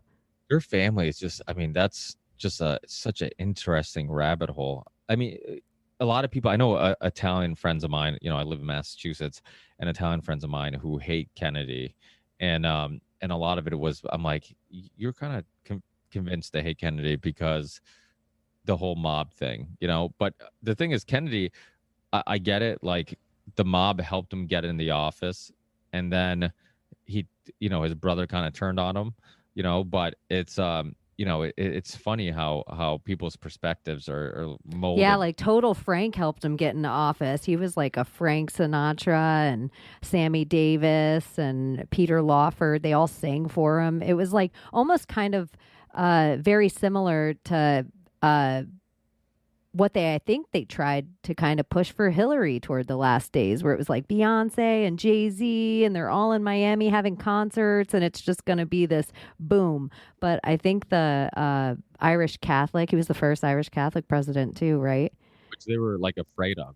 That was a big deal at the time. Now it's like, it sounds silly to think like, oh, we're going to have a Catholic president. But the Italians hated the Catholic Church, like the Godfather 3 of it all. Yeah. It was weird. Yeah. People were actually afraid of like the Catholic Church running the U.S. Like, oh, the Vatican's going to run the U.S., because Kennedy's in office. And so, yeah, it's wild. It's crazy times. I remember also hearing about how that debate he had with Nixon, how important it was for politicians to understand how to sway the public, because people who listen to it, thought Nixon won, and people who watched it thought Kennedy won. And then they realized, like, okay, so how you look and being attractive and being well spoken and all that stuff is way more important than they thought. It was way more important the substance. Nixon was like sweating and looked kind of weird and creepy and yeah. So I mean, it kind of was like one of those things. And that's the thing, like politicians and the elite, they're always trying to find out like new ways to control us and motivate us and to do certain things or not do certain things, and they'll use every technique possible. I remember when Jesse Ventura became governor, he tells this story, and I don't remember if he told it on my show, but I wrote in Jesse Ventura, Obama's first election. It was worth it to me. Jesse Ventura. and he tells the story about becoming governor, and then how he got like called into the White House, and he went into some like room, and there's a bunch of people, nobody had identification, and he was asking them who they were, and nobody would give him an answer, and they're just asking him questions, like about the election and what he did, what his techniques were in swaying the voters, and he thought the whole thing was fucking weird. So he ends up talking to a couple of friends of his that I believe were like ex-CIA or FBI or something, and he's like, hey, what do you think this was? And he's like, they wanted to know how you did it. He's like, you're independent. He's like, they you came out of nowhere and you won the election. So they were just kind of, they wanted to know, like, how did you do it? And they were trying to extract some knowledge on social engineering and controlling the public and controlling the masses. So I mean, that stuff has happened forever. Sometimes people are like, yeah, like the UK has a monarchy or this country has a dictator. I'm like, we have the same shit. The only difference is they've convinced us of this illusion that we actually have control and we have a say in what happens, and we don't. And the only difference is that those countries, at least they're open about it. At least they're honest that like, hey, you really don't have a say. Like we're in control and it's a monarchy. Here it's like it's similar to like North Korea. I always say we're like a mild version of North Korea, like how North Korea people grow up thinking that their president doesn't poop, right? Like, did you ever hear that story? Yeah. That, like, he digests his food so well that he doesn't have to go to the bathroom. And I believe it just because I don't poop. Just kidding. Women do not poop. But yeah, so it's like you can condition people into believing anything. I was just talking to so I work construction full time, and I was talking to a detail officer after, at the end of the day when we're all just about to go home, and he worked at I don't know if he was a detective or whatever, but he worked, I believe he was a detective in this town in Massachusetts, like way in the Berkshires, that it's kind of well known. I thought it was a rumor, but apparently it's well known for incest, like people, daughters and fathers marry each other and have kids. Like it's apparently normal. That's like the mamas and the papas. Like, remember when Michelle Phillips slept with her dad? Was it Michelle Phillips? Wait, whatever one was on Good Times slept with her dad. Well, this was like, and this is kind of I'll tie this all in, this story. So he was telling me the story about going there, and he went there. He got called. He was investigating this family for another reason, but this is his first case in North Adams, this town in Massachusetts called North Adams. And if anybody's from North Adams, sorry, I'm sure there's plenty of people there who aren't married to their their siblings or their fathers. But it's much higher than the average there. And he talked about how he was talking to this woman, and she introduces her father as her husband, and he can't get over the fact that she's so casually talking about him as her husband. And he's like, wait, but this is your dad, and you have a baby together, and this is your dad. Like he can't get over it. And he's like, it was my first time dealing with something like that. He's like, I could not get over how casual this was, how casual she was, and how normal this was to her, that she couldn't even understand why I couldn't get over this. Like I had to keep having her repeat herself, because I wasn't even listening. Like I was just trying to process. Like she was talking to a Targaryen. Like he was talking to a Targaryen. Like this isn't normal. You marry your siblings. But we were talking about this, and we're and this leads into what we're talking about, like how you can. It's all like what you're conditioned to believe is normal. So it's like if you grow up in North Korea and they tell you this is good, that is bad, eat this, don't eat that, like that's what you're going to believe is normal. You see it with foods all the time, counting on what part of the world you're from or what your culture is. Culture can dictate what you think is normal. Like we have all seen those pictures of the women who have those hoops around their necks, those loops around their necks all the way up. Like people find that attractive. If you're a part of that culture, if you're a part of that tribe, like that is completely normal to you. They would look at the way we dress and say, that's not normal. So what normal is, and this kind of goes into philosophy, and why I always found philosophy so important is we need to ask questions constantly about everything and anything, even things that you are convinced you are certain that this is the answer, this is how I feel about this, that there's no other way of looking at this. You should question that. And it's so important because like I said, there's so many examples of how everything's perspective, everything's just the way you look at things and how you're conditioned, that. So it's like, what the fuck is reality? Like almost everything is an illusion, and that illusion, we all have our own illusion, and that illusion is influenced by culture. It's influenced by governments, propaganda, TV, media, the elite, so it's like we're all living in an illusion. We're just trying to have a better understanding of it, and some of us understand that it's an illusion, and we try to understand that illusion. Some people are completely ignorance is bliss. I'm okay with living in this illusion. Or some people are completely lost on the idea that they might be an illusion. They think that their reality is everybody's reality, that their illusion is reality. And so if you talk to a North Korean, you hear about how, I don't know, I'm not picking on North Koreans. It's just they're safe right now. It's a relevant example, but you look at North Koreans, like you hear about how people truly, truly, truly hate America and love the country because you're conditioned at such a young age to love the country. It's no different than like the Nazi children, right? Like people, I mean, a lot of people, youth.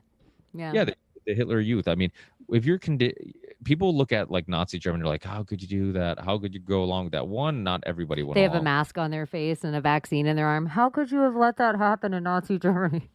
You're absolutely right. And I think that's a great way of getting people to kind of follow the rules. I mean, I have 2 kids. I tell them all the time, I'm like, you don't just follow rules just because of rules and just because somebody tells you. I'm like, I'm not trying to tell you what to think. I'm trying to teach you how to think. I'm like, question things, question me, question everybody. Nobody has the truth. Nobody, because when you're young, you're looking for guidance. You're looking for answers. That's why you ask a lot of questions. You're trying to put the pieces together and make sense of this fucking world that makes no sense to you. And every person who takes the time to explain something to you, every TV show that maybe helps put some pieces together, or song or artist or whatever it may be, is having some influence on that child. And based on what's influencing that child, that becomes their reality, and the reality can be anything.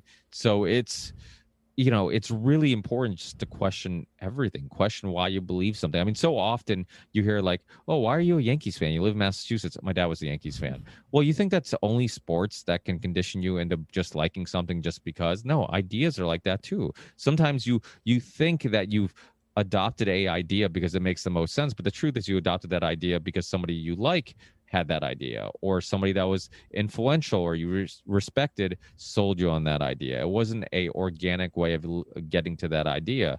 It's kind of like ideas are kind of like that saying, like if you love it, you let it go and it'll come back. Like same thing with ideas. Like let go of your ideas, let go of your ideologies. I call it no cement shoes. Stop having cement shoes in your ideas. They're just going to drag you to the bottom. Like, let it go. It's one of the best things ever to change your fucking mind. And really, it's usually you that changes your own mind. You're just being open enough to listen to all these other ideas and all these other thoughts.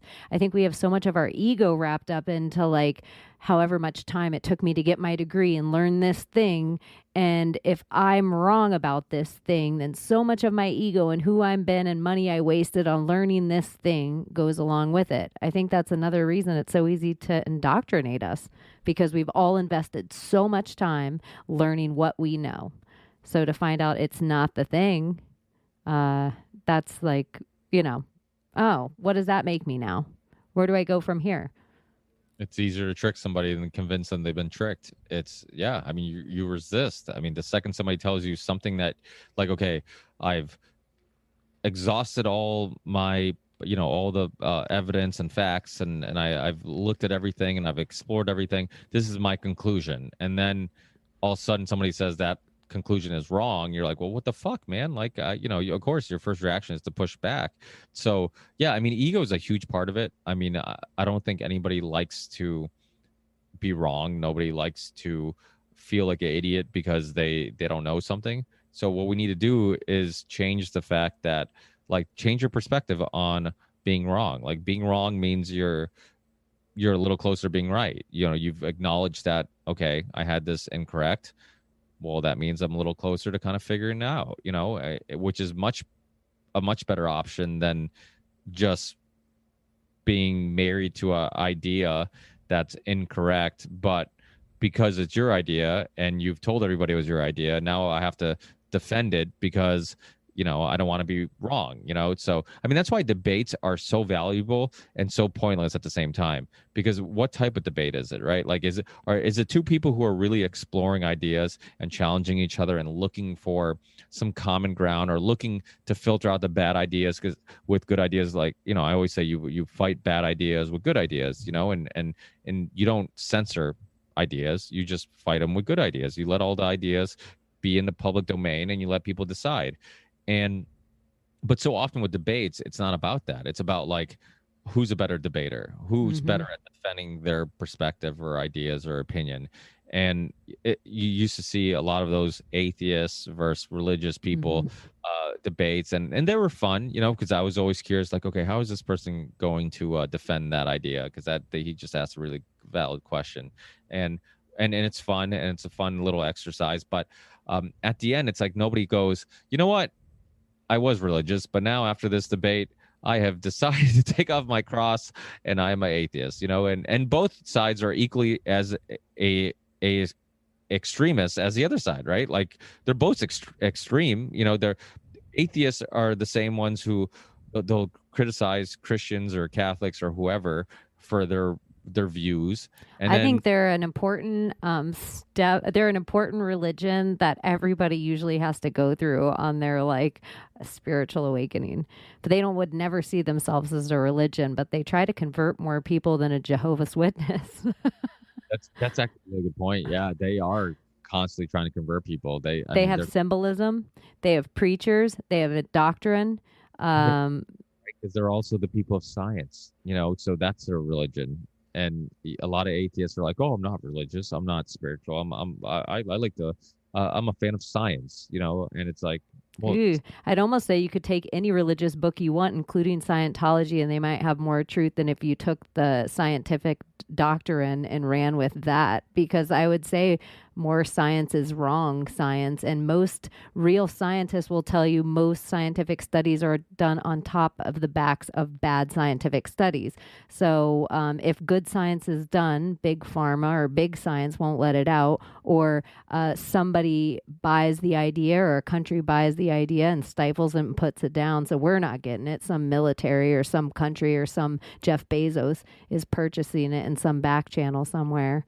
So science is a really weird religion to have. It's probably just as false, if not worse, than everything else. Well, yeah, because I mean, it's constantly changing and it's constantly debunking itself. So that's why when anybody says the science is settled, it's just ridiculous. I mean, it's the most unscientific thing you can say, is that anything is settled. I mean, we have to acknowledge the fact that every generation thinks, and every 100 years you can go back, they think they figured out the world. They think they figured out, like, the way things work. They have an explanation. They have, and it's a natural instinct of ours to want to try to gather information to understand the world around us. I mean, Greek mythology, right? I mean, it's like the god of thunder, the god, that was their way of explaining what the fuck they didn't understand. Thor's Day. Yeah. Thursday. It's still a name. I can't. I'm like, why would the Julian calendar name all of their gods after pagan deities mixed with planetary? There's so much about our history that's such a mishmash of some other controlling faction that's leading us to believe it's other factions controlling us. I even think the Catholic Church is not really the Catholic Church. It's probably when the pagans and Protestants decided the Catholic Church would be after what? Elizabeth killed Mary, Queen of Scots. Like, I don't know. The symbolism's crazy to me, and it seems to be everywhere. It doesn't seem to be like I hear a lot of people get into the Jesuit of it all or the Jew of it all, or I'm just like, if you get tied up in any of the one religions, I think you miss the boat of how big the mind control is. I think the evil they at the top of any of the corporations are... I mean, whether you're the Pope or Bill Gates, you're the same to me. The Dalai Lama is like CIA as the same as North Korea to me. I just see it all as like some kind of, if we can keep North Korea there with this imminent missile, then we can keep this kind of fear control. It's like the Soleimani. Oh shit, you didn't tell us you were going to kill General Soleimani. We were going to use that as fear in Iraq the whole time and tell you it was going to be linked to Iran. Remember how they tried to scare us, how that was going to cause World War III? But it seemed Iran didn't give a fuck and was kind of like, thank you. There's some interest. I do think there has been some interesting chess moves that still no one's talking about going on around the world, that I'm like, whatever happened with Soleimani? We never even heard anything about that before. Why didn't anyone talk about... Trump didn't go into one war? Our whole lifetime, no president didn't go into one war. What is happening here? Or even the human trafficking of it all. He really signed more bills. Like everywhere Ivanka traveled, she signed bills for human trafficking.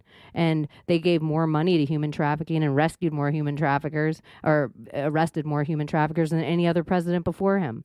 So I'm like, there were some interesting things. Even the North Korea of it all, how he walked over the wall. We saw presidents with their hard hats standing, oh, look at how scary North Korea is. And he walked over and shook the dude's hand. I'm like, what's going on with the world stage right now? Even watching Bezos shoot up in a rocket today and come back down like Willy Wonka in the chocolate factory the same week that Virgin Airlines dude does it. I'm like, this is ludicrous. And the fact that these two billionaires, the end of times, this was supposed to be the worst plague, and this was supposed to be a race war, and we were going to have missiles shoot off from North Korea and Iran, and it was going to be the worst thing ever. Two billionaires are shooting into space. Okay. All right. The two dudes that also probably are guys that made more money while everybody else in the world lost it. I think Jeff Bezos probably made more during COVID than any other person on the planet. Yeah, I believe he's the richest guy in the world. Well, they say, or at least in the U.S. And Elon Musk, I think, took when he went through his divorce. Bezos, I think Elon Musk became first for a little bit, and then, but I mean, it was the divorce. But who knows how much money the whole money thing is always interesting because they're like, oh, this guy's the richest guy or that guy's. I'm like, these guys are so good at hiding that's why they don't pay taxes, because they hide their profits. I'm like, how do you fucking know how much money they actually have tied up somewhere in investments or some company or something like that, or in somebody else's name or whatever. And then you look at all like the Saudi royal family or the House of Saud. Yeah, or Putin, like who knows how much money they're actually. It's not weird that every single Muslim on the whole planet prays to the only country on the planet named after a family. And that's not weird. The directional black cube that every single Muslim has to pray toward, no matter where they pray on the planet Earth, they have to pray toward Mecca, the house of Saudi Arabia. That is crazy that it's not like talked about more. Yeah, well, that's kind of what gives them their power, is that they're supposed to be this hierarchy of the royal family. Saudis don't even work. They just have foreigners come into the country and work. It's wild. If you're in America and you're Saudi and you get in trouble, we don't arrest you. We don't prosecute you. We don't we don't investigate anything. We have a agreement with the U.S. government that we just send you back, and it could be murder, it could be rape, it could be pedophilia, whatever. They just send you back, and that's it. So it's like the power and influence that they have is just, it's wild. But a lot of these, I mean, I'm sure you probably watched it back in the day, Zeitgeist and kind of their Peter Joseph's kind of whole perspective. Yeah, I love that. I mean, I watched anything on InfoWars back then. Anything that, I mean, there was a time Joe Rogan was a truther. Back in the day, the only channel was InfoWars, and then every single truth video would be in like a click on the side. Every single channel that was kind of extra, so you could go to InfoWars and then find all the other people talking any kind of truth on the side of that. And so it was like all roads linked to InfoWars back in like maybe early 2000s. Yeah, I mean, Alex Jones was at Waco protesting in the front. I mean, that's how long this guy's been around doing this shit. I mean, he was at Waco. I mean, he was talking about Ruby Ridge back in the day, OKC. I mean, he's right more than he's wrong. And I believe I said it yesterday on the Union That Wanted, we were talking about Alex Jones and him being on Jason Burmis today, and I'm like, I think he gets a lot of shit, but he's done much more good for the community than he's done harm. Has he done some harm? Yes, of course, because he's so over the top. I think it was Rogan who was recently talking about, he had another guest on, they were talking about Alex Jones, and they were just talking about how over the top he can be. And Rogan made a really good point, something I've never really thought about, how his show, he's on the set by himself, just ranting. And when you don't have somebody else, like kind of just whining you in every once in a while, like you could go off the rails and somebody's like, hey, Alex, that doesn't make a whole lot of sense. Like, don't go that far. When you don't have somebody kind of just keeping you in check from time to time, when you're by yourself ranting, you maybe, especially somebody like Alex, who has seems like he has built up frustration and anger, and when you're constantly so deep into this information, maybe you get upset and then you just start ranting and saying some crazy shit, and getting mad. Maybe you need somebody by your side who's gonna, because when he does other shows and he does other interviews, he seems much more normal, and he seems much more like, when he's being silly, and when he's by himself, it's almost like maybe that's how we would be if we were by ourselves for hours, every day, and we'd be just going through research and reading all this stuff, reading about conspiracies and corruption. And then the worst part is you have people who are telling you you're crazy and nothing you say is true, but yet you're looking at the documents every single day and you're like, I'm not fucking crazy. And legit documents. Like Alex always can go off like an autist, where once he gets document going, he's like, this date, this time, this verse, this, where it's like that. I heard Jason Burmis say that last night, and I was like, that's such a good point to get him going off on that kind of stuff. But I also think he says stuff that sounds so crazy that is so fucking true, but there must be some kind of stipulation, because he drinks on all these shows, and he shows the audience he's drinking, and he lets the audience know he's drinking. I feel like he goes to a place that maybe for the courts, for his kids or whatever else, he almost, so it's like, I smoked pot, so I just talked crazy. I drank a little too much, so I just talked crazy. So he can always blame it almost on the alcohol. But some of the stuff that Joe's like, whoa, you're getting a little drunk. I'm like, Joe knows this to be true. Like when Eddie used to be on with Joe to do those kind of shows, it was better shows. It almost in the same way that I love the Union of the Unwanted is, how would an idiot like me sit across from Dr. Judy and even know the questions to ask? I might know one, I might know two, but with a whole bunch of brilliant minds in a room like that, it's almost like a best form for a mind like that to get such a good interview. So it's almost like Alex would need that kind of set. Where it's like, here's a whole bunch of people to reel you in, Alex, that are focused on every word that you're saying. They're not looking for entertainment. They're not looking for the whole, Alex, wait. Go back to the gay frog. Say what you mean by that, because you actually have legitimate points with it, and people flushing their pharmaceuticals and everything with estrogen, and go back to it. okay, now let's get away from it. It's like there's things that we all mock with like Alex, but he actually has so much fucking legitimate point. It's just almost sounds like a 9/11's an inside job where we're just rattling it off without the true meaning behind the frog's gay. But no, there's real meaning behind that conspiracy, Yeah, and I mean, some people would say that he takes a little kernel of truth and then he just blows it up. Yeah.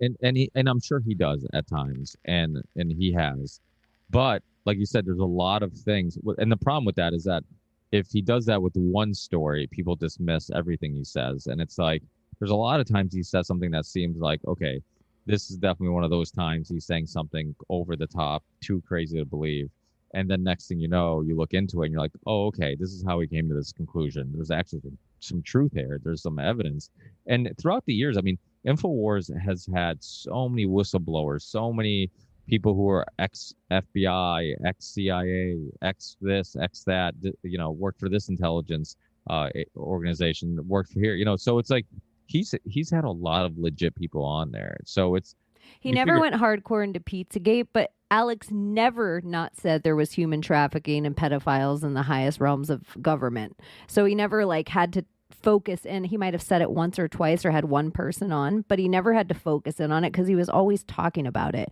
He never went into QAnon. He never even, I think he maybe had one dude on who said he was QAnon once. I think. But it was like something way back when. There's a couple of things that the Sandy Hook, I actually felt like Alex Jones, at that point when Sandy Hook came out, there were so many truthers in the game coming up that were like grabbing that and doing the videos. YouTube was still pretty open that we could find whatever we were looking for. I didn't think Alex was the guy on the forefront of Sandy Hook. I actually just thought it was such a sloppy conspiracy that was them. They used that to make an example out of Alex Jones to shut everybody else the fuck up. That was definitely it. I mean, the Sandy Hook thing is, do you remember that show they used to do? I think they started doing videos again, but it became kind of an audio podcast, stuff they don't want you to know. Yeah. So Ben, I think the last name is Bowen. Ben's the host, has been on my show years ago. And this was like during the Sandy Hook, like the height of the Sandy Hook conspiracy. And we talked about it, we talked about how there was like some weird things about it that didn't make sense, and it doesn't mean that, the government went in there and killed a bunch of kids. Doesn't mean that kids did or did not die. Doesn't mean anything. It just means that there's questions there were no answers to. And the fact that any conversation is too taboo to have, where you can't, there was a film, actual, news film of somebody running into the woods and the police chasing him. Like, we never got an answer on who that was. Like, why are they going towards the school? Why are the police chasing him? Who is he? All the unanswered questions about the history of the guy. What was his name? Was it Adam Lanza, right? Yeah.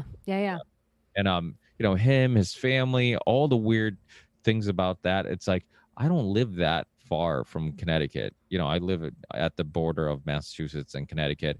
I know friends of mine who say that they have friends who know people who lost. I know I'm ready going down the line, but that's what I'm saying. Like, okay, well, somebody who knows somebody who had a child who died at Sandy Hook. And the thing is, I'm not giving the story credit or removing credit from the story. I don't know, and I don't know anybody personally, and as a parent, I could just imagine the pain and the suffering and the anger and all these things of like going through something like that. So I can understand where, if it wasn't a conspiracy and it did happen exactly the way they said it happened, I could see why parents would be so pissed.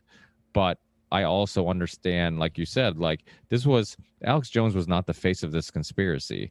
And the fact that they kind of linked him to that conspiracy and made it seem like the only reason this conspiracy exists is because of Alex Jones. And it's a conspiracy that it's linked to something so tragic, to little kids getting shot, that it makes you hate Alex Jones. And I think that was the goal. I don't think the people who were pushing this narrative really gave a shit about human lives. We go to wars all the time knowing that little kids are going to die and people are going to die and some people are going to die. So I don't think that was the motivation of because they weren't motivated by morals.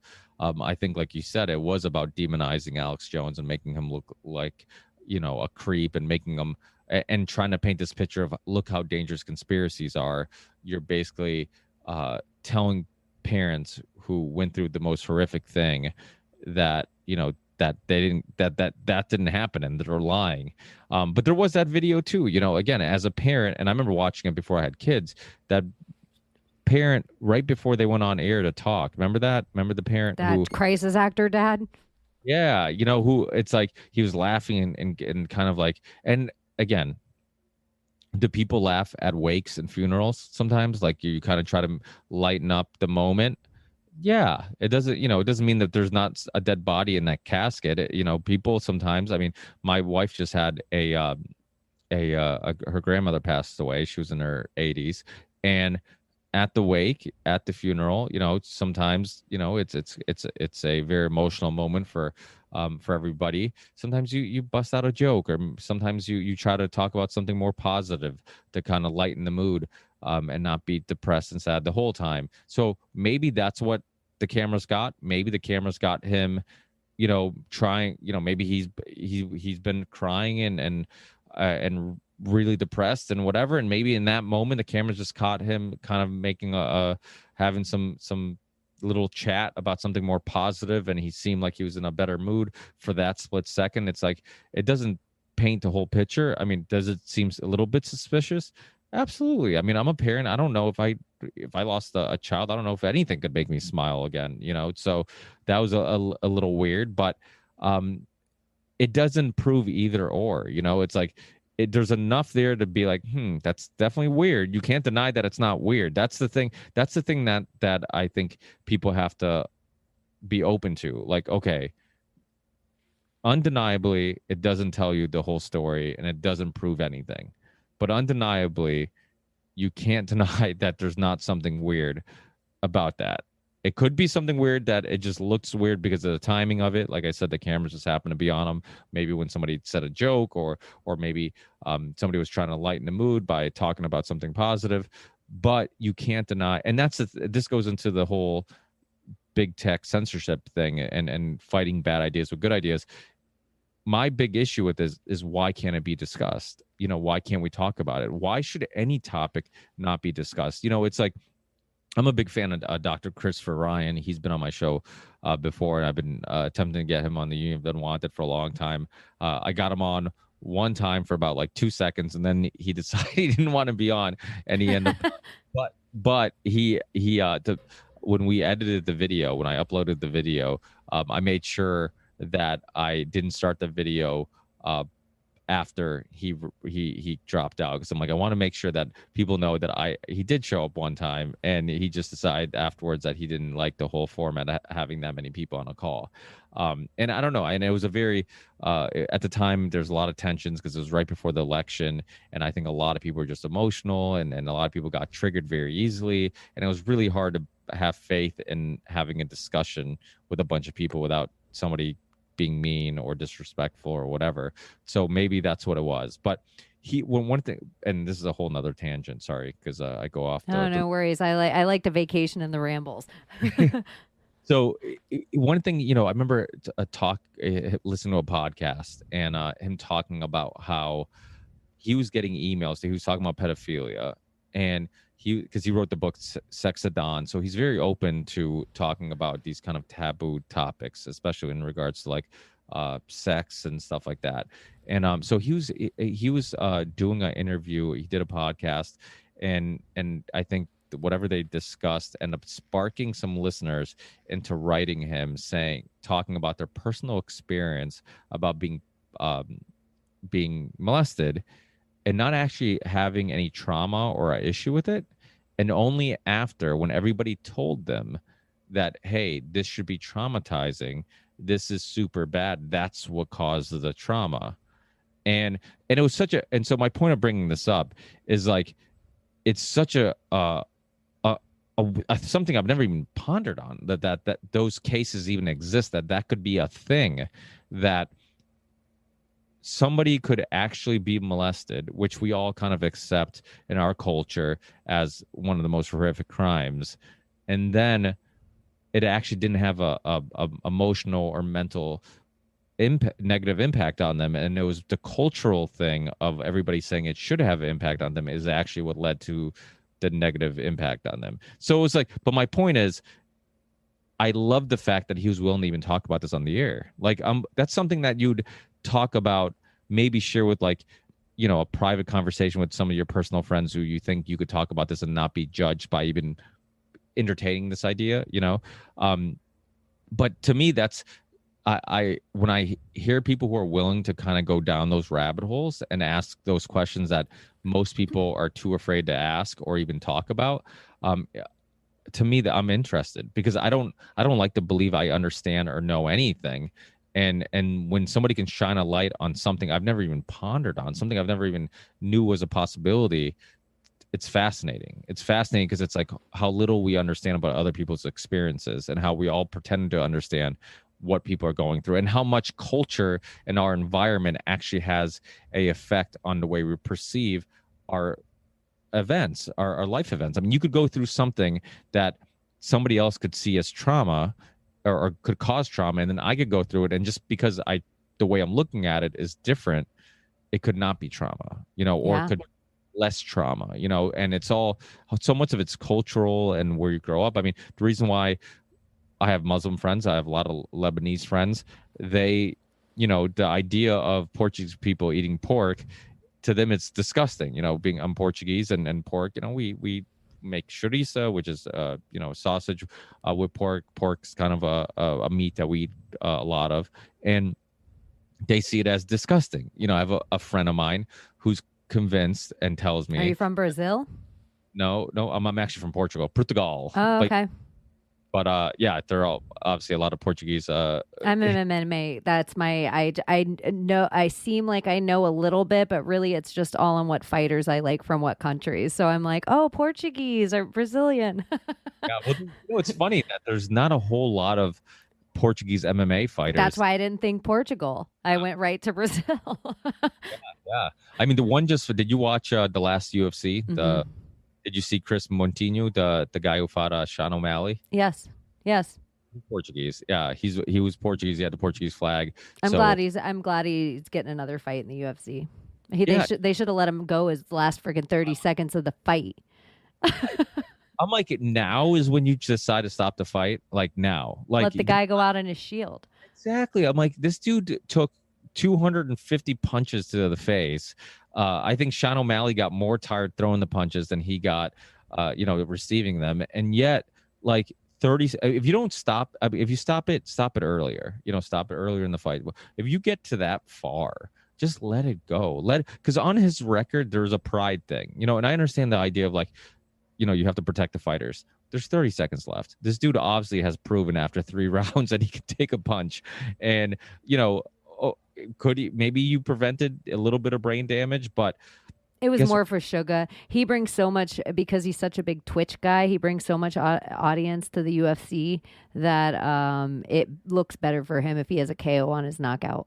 Does he have a huge Twitch following? Huge Twitch following. And he kind of is a guy who everyone was kind of pissed about this fight, because they're like, dude, you fought a guy on 10 days notice. You're not fighting anyone of any legitimate 135 standing. You're fighting a bunch of no-name dudes, and anyone that you do fight that has any little bit of a name breaks you inside the octagon. So he kind of reminds me of Kevin Lee a little bit, where, like, the UFC wants to make them the next big thing, and every time they go against the elite, you're like, they're not there. They're not, like, you might be able to promote him, you might be able to kind of push him a little bit, but once they fight against the best of the best, they just, you know, they get exposed. I mean, when Kevin Lee fought Ferguson, it was like, oh, Ferguson's on a whole nother level. I mean, damn, I thought Kevin Lee too. I was like, damn, this kid's gonna be good. He just couldn't get his ego. I think his head coach died or something, and then he went to TriStar, where GSP trains. He's been there now, I think, for like the last year and a half or 2 years. He's one of my all-time favorite. The last podcast he did on Rogan, and every podcast he does, he is somebody that I just find so fascinating. He's one of those people are always like, who's like the, you know, one person you would love to interview on your podcast. I don't have anybody. I mean, I've been lucky that I've been able to check off a lot of people off that list. But a handful of people that I would love to have on sometime. I mean, Abby Martin's one that I've been a fan of her since, you know, breaking the set on She's a Art. ball buster. Yeah, but she's fun. She's been doing it for a long time. I remember watching on Breaking the Set, and I was like, oh my god, this chick, like, she really kills it. Like, she's fearless. She says what's on her mind. And she's there. She's going to these places that other people are only talking about. Like, Yeah. And but GSP and his trainer, now I'm forgetting, Farhad, you know what I'm talking about? Faraz Zahabi. Yeah. Super fascinating. I love, you want to talk about somebody who loves philosophy. I love hearing him talk, and just, you know, just, you go on this journey. I mean, that's the beautiful thing about conversations, is like, you go on this journey, and when you hear him on a podcast, and he doesn't do a whole lot of interviews, like long form interviews, but when he does, it's like, and he really goes into his thinking and his beliefs and all these different perspectives on reality and the way he looks at the world. It's so fascinating, and you can tell that some of that has influenced GSP and his thinking. You know, it's expanded the way he looks at the world. And GSP is another one who's just super fascinating, very you know, you listen to GSP and you learn something, and you expand the way you look at the world. You listen to the Diaz brothers, you feel retarded, you know. You know who else? The two, I always think that samurai mentality that GSP kind of has. I love Valentina Shevchenko right now. I think everything she's doing, the way she's absorbing the world, how she's just the best at whatever she's going to pick up to do. But right now, the philosophy that I'm like, I would interview for my show just to get spiritually geeked out more than conspiratorial, because I feel like that could go either way. Rose Namajunas. I think whatever she's doing, I think her relationship with Pat is super interesting. And then she also just seems like such a person that has gone totally inward to get her head on straight before fights, and rides on her instincts. Her whole camp and team rides on her instincts. So if she says she wants to go, they leave right when she says she wants to leave. If she says she wants to stay, they stay. It's like they all ride on her for that 72 hours around, you know, or that whole fight week, I guess, more so. But she just gives me that GSP vibe. Yeah, she's an interesting character, because I can't put my finger on it. In a way, I feel like there's demons in her that she's dealing with and fighting, and that's why there's something like there's something about her that I'm like, I feel like she has some trauma or something she's fighting, you know, because, you know, the thing about trauma or having like these inner battles and dilemmas and demons that you're fighting all the time is that sometimes you win, right? And then it makes you stronger than the average person, because it's like, if I can fight this, I can fight anything. And then sometimes you lose, like they get the best of you. And I've seen both with her, you know, like moments of weakness, you know, where you're like, she doesn't seem like the most mentally stable and strong person. And then there's other times where you're like, holy shit, she's like, she can seem mentally and emotionally fragile, and then overcome and be the best of the best, you know. And so it's like this weird thing where I'm like, you know, I'm like, I can't decide my opinion on her. I'm like, is she a fragile person or is she a tough person, you know? And it's I like, think she faced her demon, like the boogie woman when she faced Joanna and she was all in her face, Joanna. Yeah, and then we saw Yo's cross herself and she looked scared out of her bejesus that moment.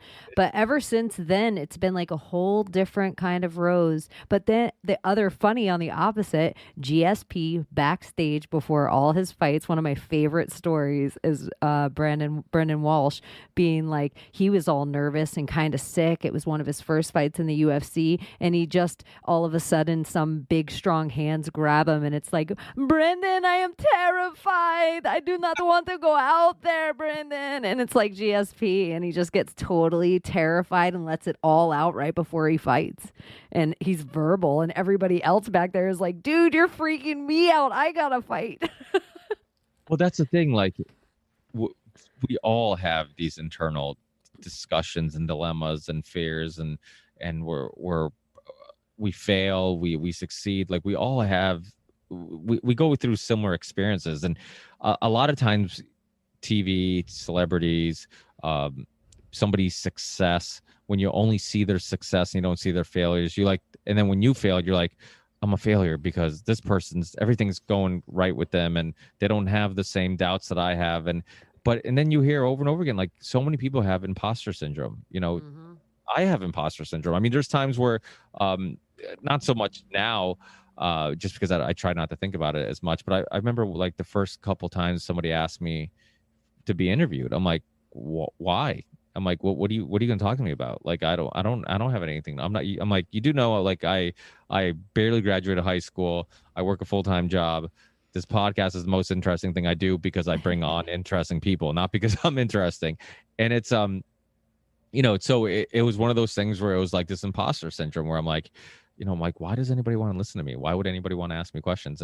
And so you figure like those people, celebrities, those athletes, they feel the same way. And you hear cases of that, and you hear them tell their stories about like all of a sudden people love them and they adore them, but they don't feel any different. They feel like they're the same person. It's like, what do I do now that's worthy of this? So I'm sure every podcaster kind of goes through a similar thing. I always heard that imposter syndrome is the final stage through breakthrough every time. So every time you're about to like take this new leap with your podcast, or you're about to get better at podcasting, or you're about to get better at singing or playing your guitar, or you're about to perform for the first time, this huge wave of why does anyone want to come see me? Like whether it's demons or loosh or energetic or whatever that last wall is of your breakthrough. Because once you get past that, it won't ever be there again. And then you'll build up until your imposter syndrome will be the next thing. But that's could be because of the imposter syndrome. You're like, you know what? Like I need to prove to the world that I'm not an imposter, like that I can do this. So, or maybe you have to prove to yourself, right? So your way of getting rid of that syndrome is like, okay, let me be the best that I can be at what I'm doing. So I feel like, no, I deserve this credit. I deserve this attention, this recognition. So that could be a part of it too. I think sometimes that happens where you're just like, okay, let me live up to what people think, I am, because I don't feel like I'm that thing, but let me live up to it. And that becomes a motivation to, but I guess that could be a bad thing too, because then you don't want to focus too much on living up to other people's expectations of you. You want to be able to just kind of be at peace with who you are and what you're doing first. And then if people like it, then great, then that's that's a big part of it. When people do play music or create any type of artistic thing, if it's a podcast, music, whatever, that's one thing I always tell people. I'm like, just you be happy with it. If you're doing a podcast, who gives a fuck if somebody has a complaint about how you talk or how you sound or how you ask questions or whatever? I'm like, are you happy with it? Are you comfortable with it? Do you feel like you're doing it the way you want to do it? Then fuck everybody else. There's always going to be people who complain. And a lot of times they're complaining could have much more to do with some internal issues they have than you. It has to do with their unhappiness, and they want to spew their unhappiness everywhere. Because like, if I'm going to be unhappy, everybody's going to be unhappy, or I'm in a miserable mood, so let me take it out on somebody. So I think, it's really important to do that inner searching and kind of figure out what makes you happy, who you are, and then just let the pieces fall into place. Who or what is God to you right now? Wow. You said happy and being happy and podcasting. God, I don't know. I'm always really fascinated with these like flat earth discussions or the Q movement. A lot of these people, or the anti-vax movement, because these are people that I agree with on so many things. And then it leads to some type of spirituality or believe in some higher power, and then I'm like, that's where I'm gonna have to bail a little bit.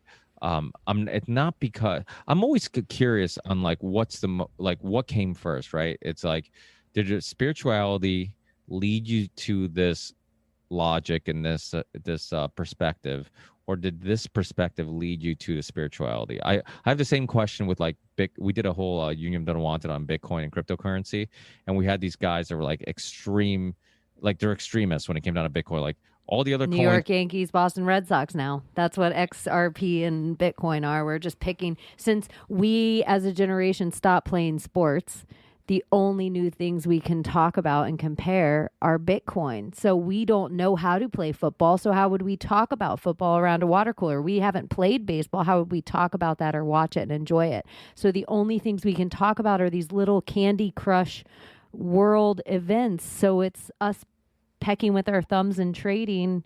I don't know. I just think it's new teams we're all on. Like, my cryptocurrency is better than yours.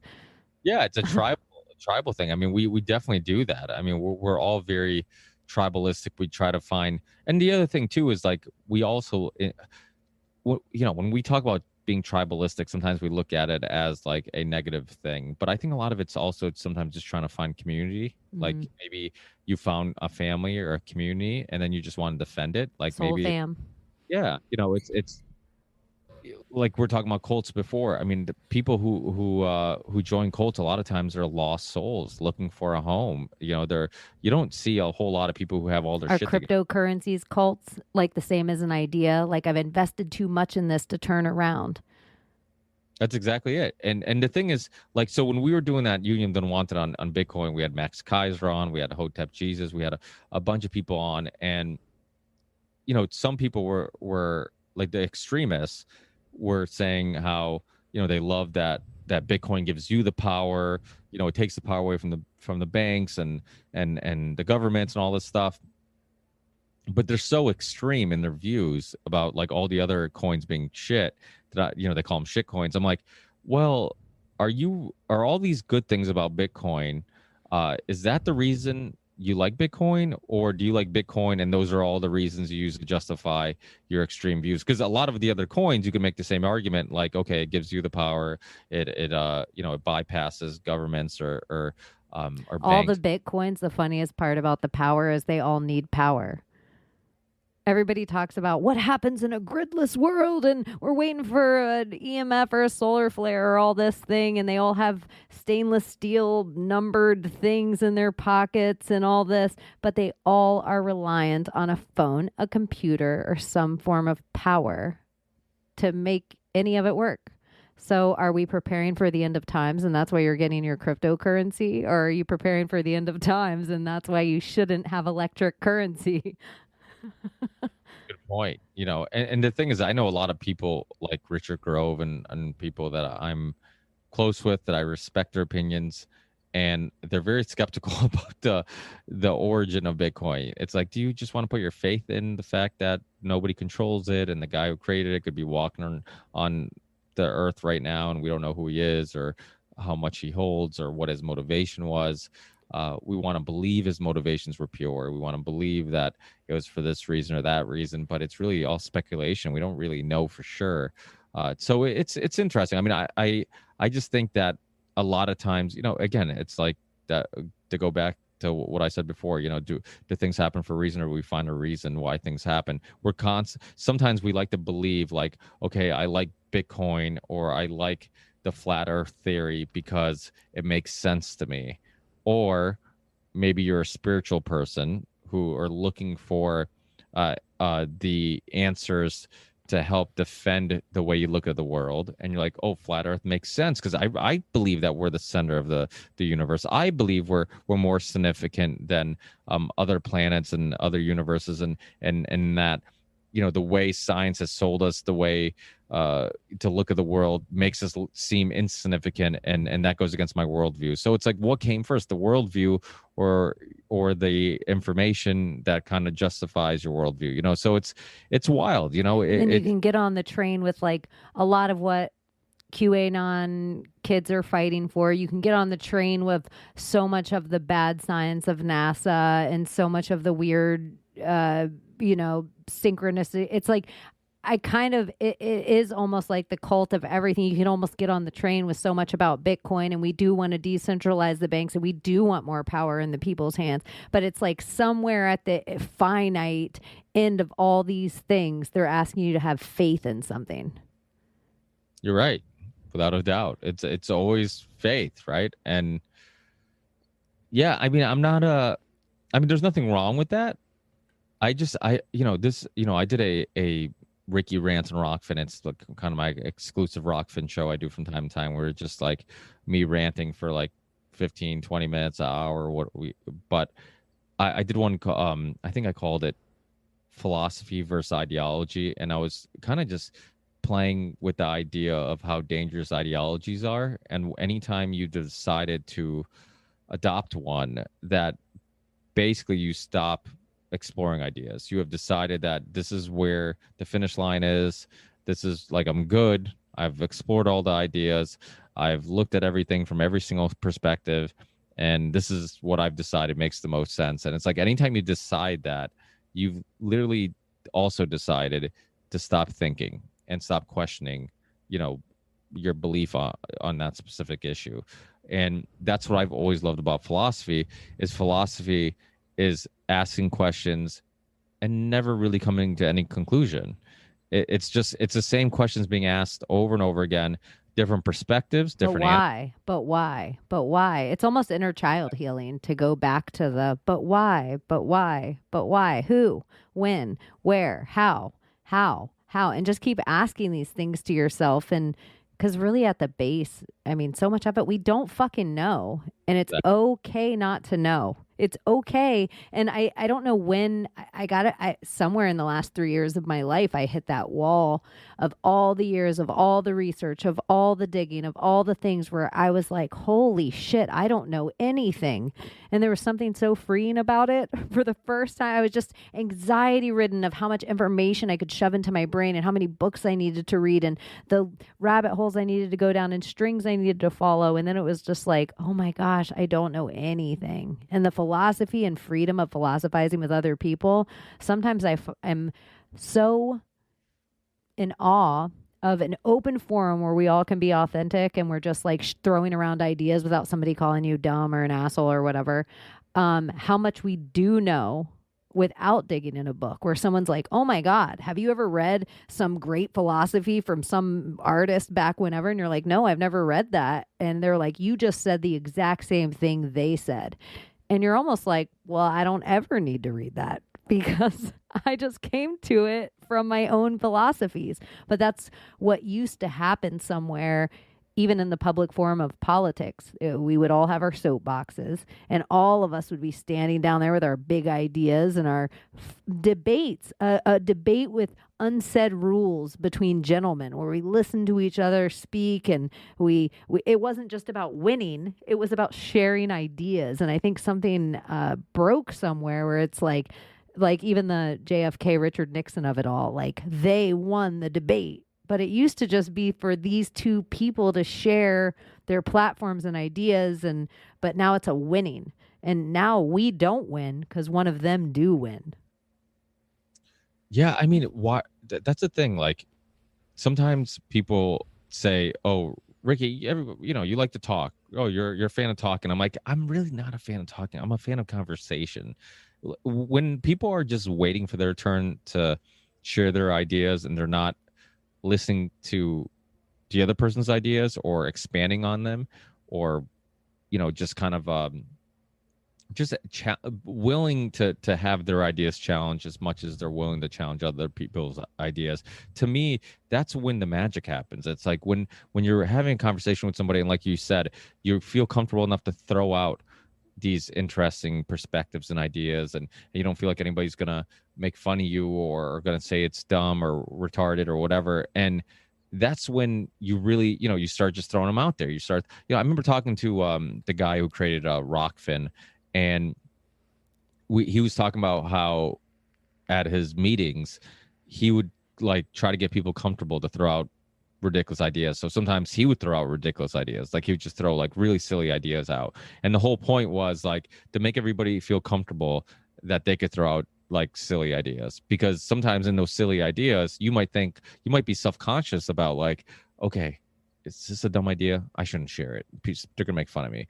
But if you create that comfort of, you know what, there is no dumb idea. Just if you have something on your mind, throw it out. Maybe it is silly. Maybe it is something we're not going to entertain, but it could be a really good idea that we could expand on that you're not going to share because you're self-conscious about it. So that's the same way with just about everything. Like that's when you really learn and grow, when you have that comfort and you have the people that you can talk to friends or whoever, or you're doing a podcast where you can really just explore ideas and you feel comfortable exploring ideas. That's like that little story about Dr. Christopher Ryan, who's a host of Tangentially Speaking and the author of Sex at Dawn and Civilized to Death.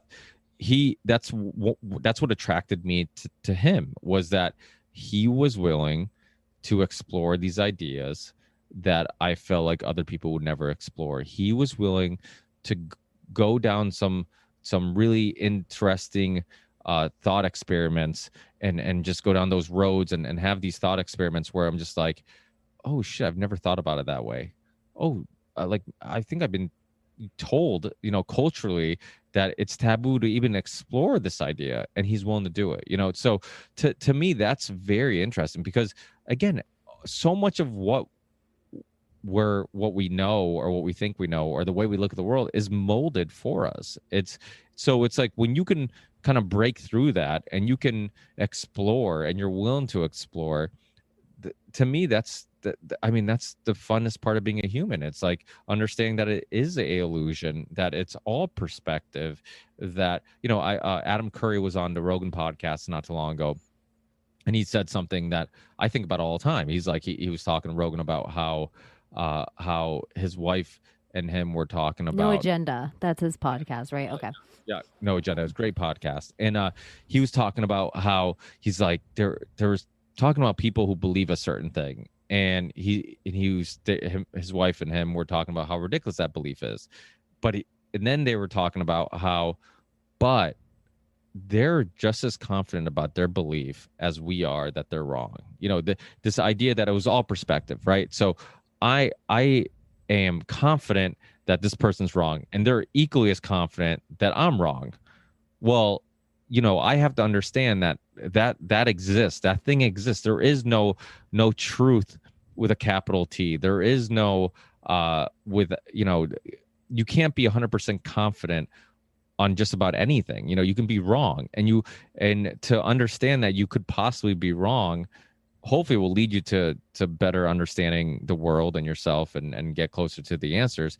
But too often when we're convinced that we're right, we dismiss anybody else who has a different perspective. And sometimes your disagreement could be only influenced by perspective. It's not, it's maybe you're both right, maybe you're both wrong, and you can be both at the same time. You can both be right because you're both seeing it from your own life experiences, influenced by your upbringing, influenced by your cultures, influenced by all these things that have an influence on how you look at the world.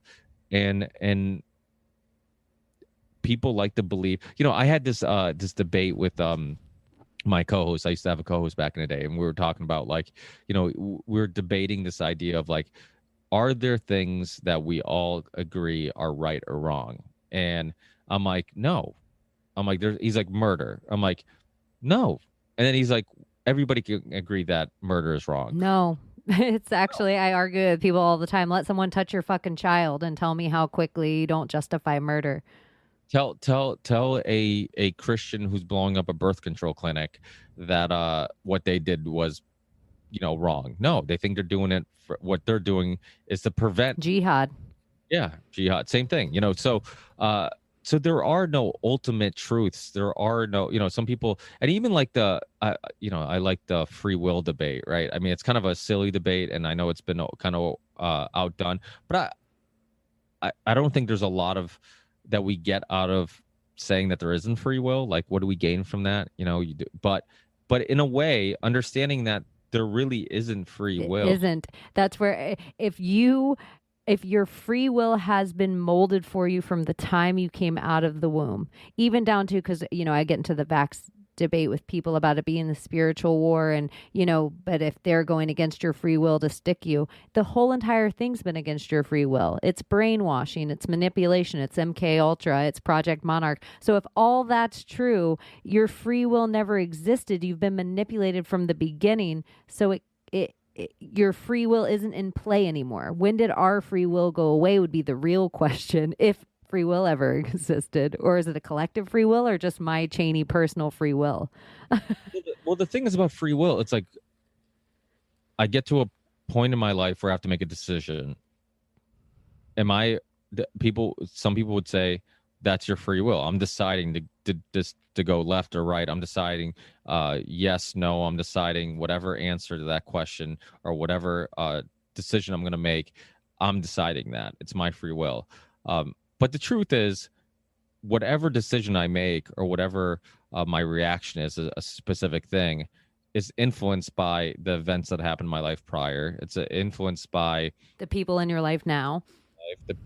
every conversation I've ever had, every book I've ever read, every song I've ever listened to, everything that I've ever experienced, any input I've ever taken in and experienced has some influence on the way I look at the world, the way I make decisions, will sway me in one direction or another direction. I mean, the thing is, like, if you believe in propaganda, if you believe in the power of marketing, if you believe in, the techniques of Edward Bernays, then you understand that there's constantly things influencing us that we don't understand and we're not aware of. So if that's true, then it kind of also defends this idea that there isn't free will, because what we're basically saying is that your decision making is influenced by things that subconsciously you're not aware of in many cases. You think consciously, I've decided, yes, I want to eat the chocolate ice cream, but is there a reason why I didn't want vanilla? Like, was there a reason why, is it because my dad always ate chocolate ice cream and then I think, and that's influencing me, or whatever, it's no different than my Lebanese friend who's convinced that he doesn't like pork because he just doesn't like pork. That if he eats pork, he says it'll make him nauseous. Now, is it a placebo effect or the nocebo effect? Either way, it's your mind having a effect on the physical material world. You have convinced yourself that eating this will make you sick. Well, in result, eating it will probably make you sick. So it's and so is it really pork that's making you sick, or is it the influences of your culture and the seeds that have been planted throughout your upbringing that this will make you? Do you believe in manifestation? I don't know. Like, is it mind over matter? I mean, I do believe. I think the mind is incredibly powerful. I think so. I mean, you think about like the observer effect, where they watch the particles and they actually change through the grate. And then you think about our particle, or like a praying bowl, they can change one atom or one fragment of water with a tone through it. And then you think we're so much water.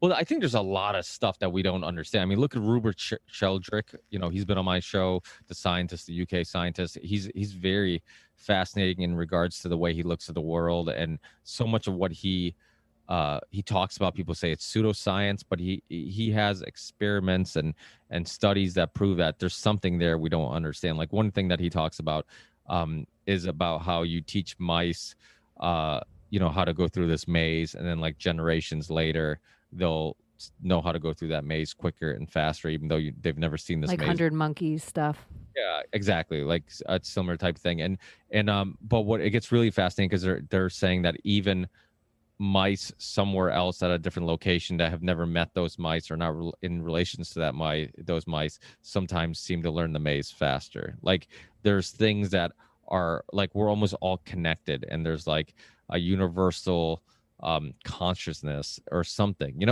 but that's the thing. Like, I'm just using very vague words because that's the thing we don't know. Are you into a simulation? I like to explore that idea. Like, I like to explore all of them. I don't plant my flag on any. Yeah, I'm open to all. Like, I think is it mana is that what Buddhism thing, or is it Hinduism? Shit, one of them. I think it's mana, where it's pretty much the same idea as like a moldable matrix. And then I even get into the philosophy of the simulation, because some people are like, the simulation's laid out for us. And, you can walk through it, but that's the simulation. There's an architect that builds it and you walk through it. And then other people think you are the architect of your simulation. Yeah, I like to geek out with all these ideas where I'm just... Yeah, because we don't know. That's to me, these are the interesting conversations, because we don't know. We don't know for sure about any. That's why, like, the whole atheist against religious thing. Like, atheists say there's no way you can, be sure that these stories are true, or a God exists or whatever. You can have faith, but you can believe, but there's no way of knowing. And people will be like, no, I know, I felt it, I've sensed it, or whatever. And it's like, well, how do you argue that? And just like the atheists, there's no way of them knowing. In many cases, they can't admit that there's absolutely no way of them knowing that the religious person is wrong, that there isn't a God, that so that's kind of like the important part about life is it really is just a journey of trying to understand it all. And, a metaphor I use on my show all the time is how I look at life like it's a giant puzzle. And everything I learn, every idea I explore, any knowledge or wisdom I can kind of extract from my life experiences is one more piece of that puzzle. And I hope by the end of my journey, I gather enough puzzle pieces where I can start understanding the image. But I understand that I'll never fully understand what that image is, but I'm hoping I can gather enough pieces where it starts making a little bit more sense to me. So that's kind of Omnism. That's omnist, where you believe there's maybe a little bit of truth in all religions. Yeah, well, there kind of is, right? I mean, and I like how you just called kind of everything a religion today. I added to it. I'm like, I like how Bitcoin was a religion, like we just everything became but it is kind of this like faith that people just have in things, whether it's like a president or a king or a change or a conspiracy or a truth. It's just we end up with these blind faiths, and then somewhere our ego gets a confirmation bias in it, and we're like, "This is my thing. You're not going to take away my thing." Well, that's the thing. Ego gets in the way of a lot, and that's one thing I like about sports is that your ego gets exposed pretty quickly. It's like you have a conversation with somebody, and you're like, "Okay, I kind of get an idea of who their character is," and then you put them on a basketball court or a soccer field or whatever, and they get the opportunity to either make the right play, make the pass, which is the right play because that person's more open and their opportunity of scoring is greater than yours, or try to be the hero and you do it because you want to prove to everybody that you're the best, or it's your ego, you want to be the best player, it's not about the team. And so it's like there's all this, to me it's like you can expose people who they really are. Like, are you really unselfish, or you just pretend to be unselfish? It's like, is it really about winning, or is it really about you? Is it are you out here because you're trying to prove to everybody something, or maybe it's not a battle between you and the other team, it's a battle between you and trying to prove to the world that, like, hey, I'm the best player here, I can do this or whatever. And it's not really about this one game. Greg Popovich had this quote. I remember when Leonard played for the Spurs, he said that, and it was I like coaching. I like listening to coaches talk. One guy, Jose Mourinho, he's a Portuguese soccer coach. Really fascinating. I love hearing him talk because it really goes into understanding human tendency, human nature, how to motivate people, how to get people to let go of the self and the ego for the greater good of the team. And it takes a little bit of understanding psychology and people to kind of do that, because anybody can be a good X and O tactic coach, but getting people to all give a little piece of themselves for the team, it's hard. It's hard. So Greg Popovich was talking about Leonard. I remember early in his career, and he was saying Leonard will be a great player when he figures out that when we run a play for him to score, it's not actually for him to score, it's for the team to score. And to me, it was like, oh shit, like that's such a interesting way of putting it, because even though you're the best option, you can't look at it as this is for me to score. This is because at this moment, at this time, I'm the best option. If another better option comes about, that's the option we should pick. So it's all about like putting your ego and your selfishness aside and understanding, even though the moment might come where you might think this is about you, it should never be specifically about you. It should be about the team. And in some cases, whatever's best for the team might benefit you personally or as an individual, but it should always be about the team. And so to me, like that type of thinking, it was interesting because that's something that we should all do, right? Like so often do we think that like we're being unselfish, or I'm an unselfish person. But it's not, like a lot of times you have to kind of self-reflect and realize like, okay, maybe I am trying to, massage my ego. Maybe my ego did get in the way of the way I perceive this, or the way I reacted to this. I mean, sometimes you see it with like fights with friends or spouses or kids or families, if your own children or your sibling or whatever. You get in a fight, and then you have to like look at it and be like, okay, were they actually maybe a little bit right?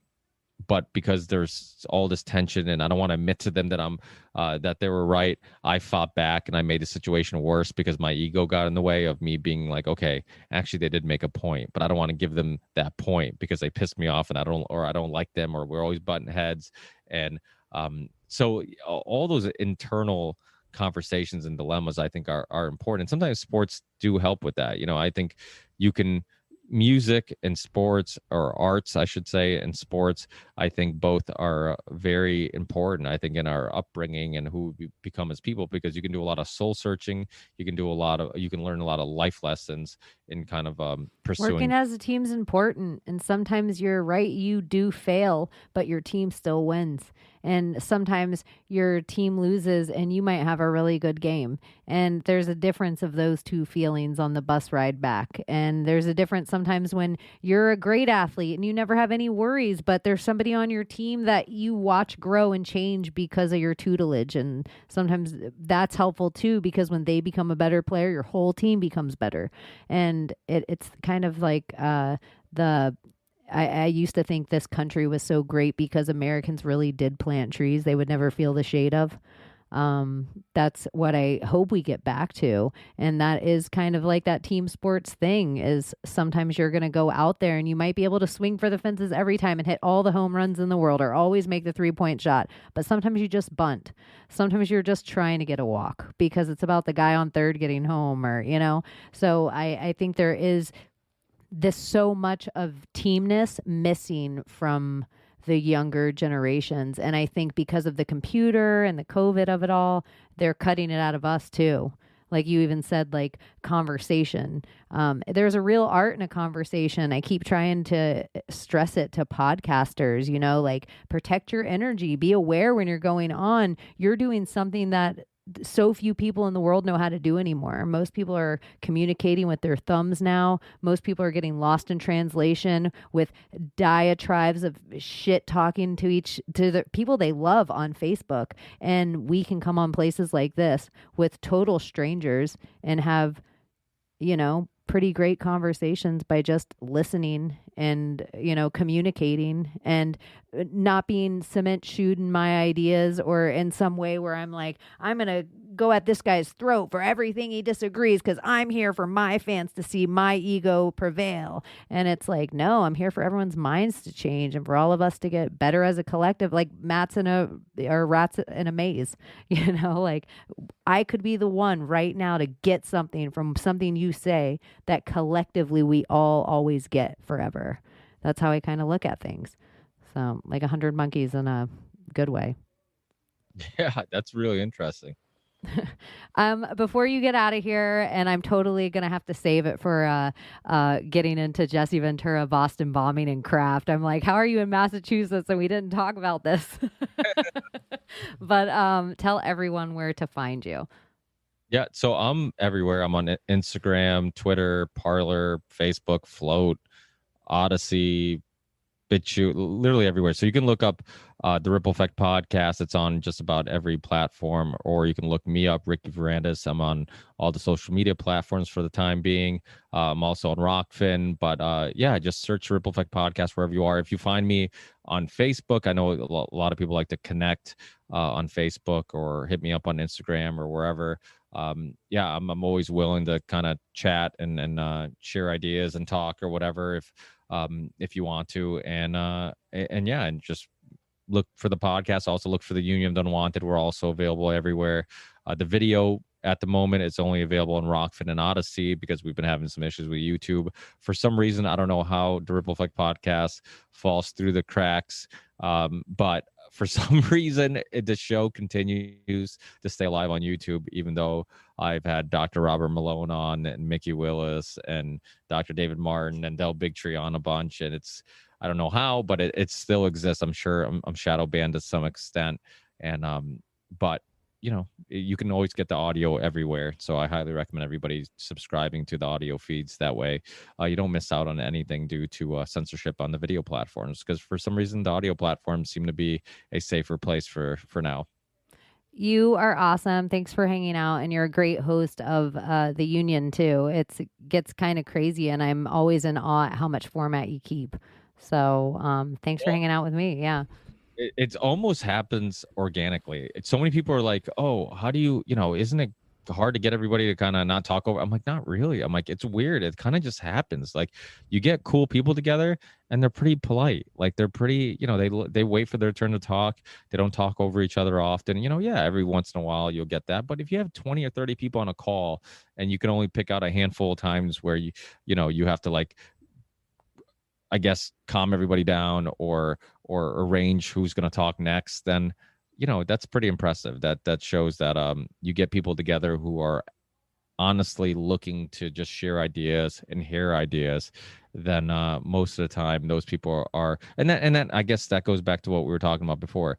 Are you the type of person that are you a listener, or are you just waiting for your turn to talk? I think a lot of people go on the Unwanted, the majority of them, if not all of them, they're there to listen, so they're just as willing to just sit there and listen to other people's ideas as anxious as they are to share their own ideas. I quite often I tell people, I'm like, I'm sorry we didn't find time for you to talk, and they're like, no, I'm cool with just listening. I'm cool with just, there's times where Graham from and Darren from Grime America would be on the show for like 2 hours and not even get a word in, and I'd feel bad. I'm like, guys, sorry, like, no, we're cool with just hanging out, and it's like, but it shows how cool of people they are. They're just cool with just being there and just listening to ideas. They don't have to, and again, this goes back to ego. They don't have an ego where they have to feel like, oh, I'm on this show, let me say something profound, let me come off as intelligent, let me come off as as trying to seem like I deserve to be here. And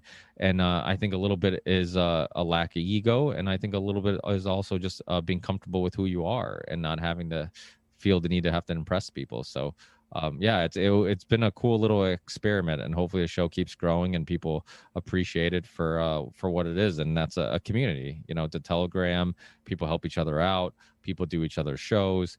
And so that, to me, that's awesome. That's one of the beautiful things about podcasts, is that even though we should be competing against each other. Some people would say that we should be competing against each other. We don't, and we don't have to, because people can listen to your show, then they can listen to my show, then they can listen to another show, and nobody gives a shit, which show you listen to. It's like we're all just here to help each other out and promote each other's shows. So it's cool that we have this community, and together we're stronger. Talking about MMA, Justin Wren says it all the time. He said it on my show. If you want to go fast, you go alone. If you want to go far, you go together. And it's so true. So I like the fact that we have a little community.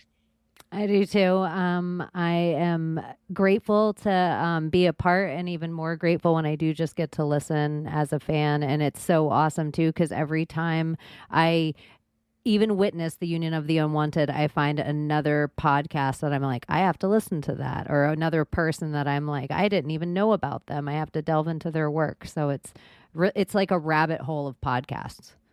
Yeah. Well, that's the cool thing too, is that you can just tune into the Union of the Unwanted and be exposed to so many other people's shows, and it's worked. People do use the Union of the Unwanted for that, and that's why we make a conscious effort. We talked about this when we made the Union Unwanted its own show, because originally it was just like a swap cast that I was hosting from time to time. And when we made its own show, I'm like, one thing that's really important is, like, I want to continue bringing on up and coming shows that we like. And Sam and I, or Charlie and I, are really good at knowing the up and coming shows, because a lot of smaller shows feel comfortable connecting with us and having us on their show. So I'm like, okay, let me get this guy who just had me on their show, let me get him on the Union Unwanted. And Charlie would do the same thing. So it's like, oh, I just got interviewed on the show, I really like the host, I really like what he's doing, let's promote him a little bit. So it's cool that we have that power. You know, they say with great power comes great responsibility. I don't know if we have great power, but we definitely, any little power we do have by helping promote other shows, it's like, why not do it? You know, why not help? I mean, there's so many people that have hit me up after like, oh, thanks for having me on. Like, you know, I'm getting all this extra clicks and downloads since, or I connected with this person since. So it's like, and all I had to do was just invite a cool person to come on a show and just send them a Zoom link. I'm like, why not? If I can help them out, why not? We all get help, right? I mean, I say that all the time. Like, don't feel like you have to thank me. I'm like, I got help when, you know, in 2013, Jason Burmis, Douglas Ruskoff, Dr. Brzezinski, James Corbett, Daniele Bignelli, so many great guests came on my show, and I had no reason for you know, no real motivation for them to come on besides just them being cool people and willing to have a conversation. I'm like, I didn't have a platform. So we all get help. We all got help. We all get help, and hopefully we continue to help each other. I love it. Well, thanks for coming on, Ricky, and this has been awesome. Thanks, Jenny. Hey, enjoy the rest of your day. You too. Bye. So she has been Chaney, and now she's off to smoke a blunt. See you next Tuesday, you fucking cunts.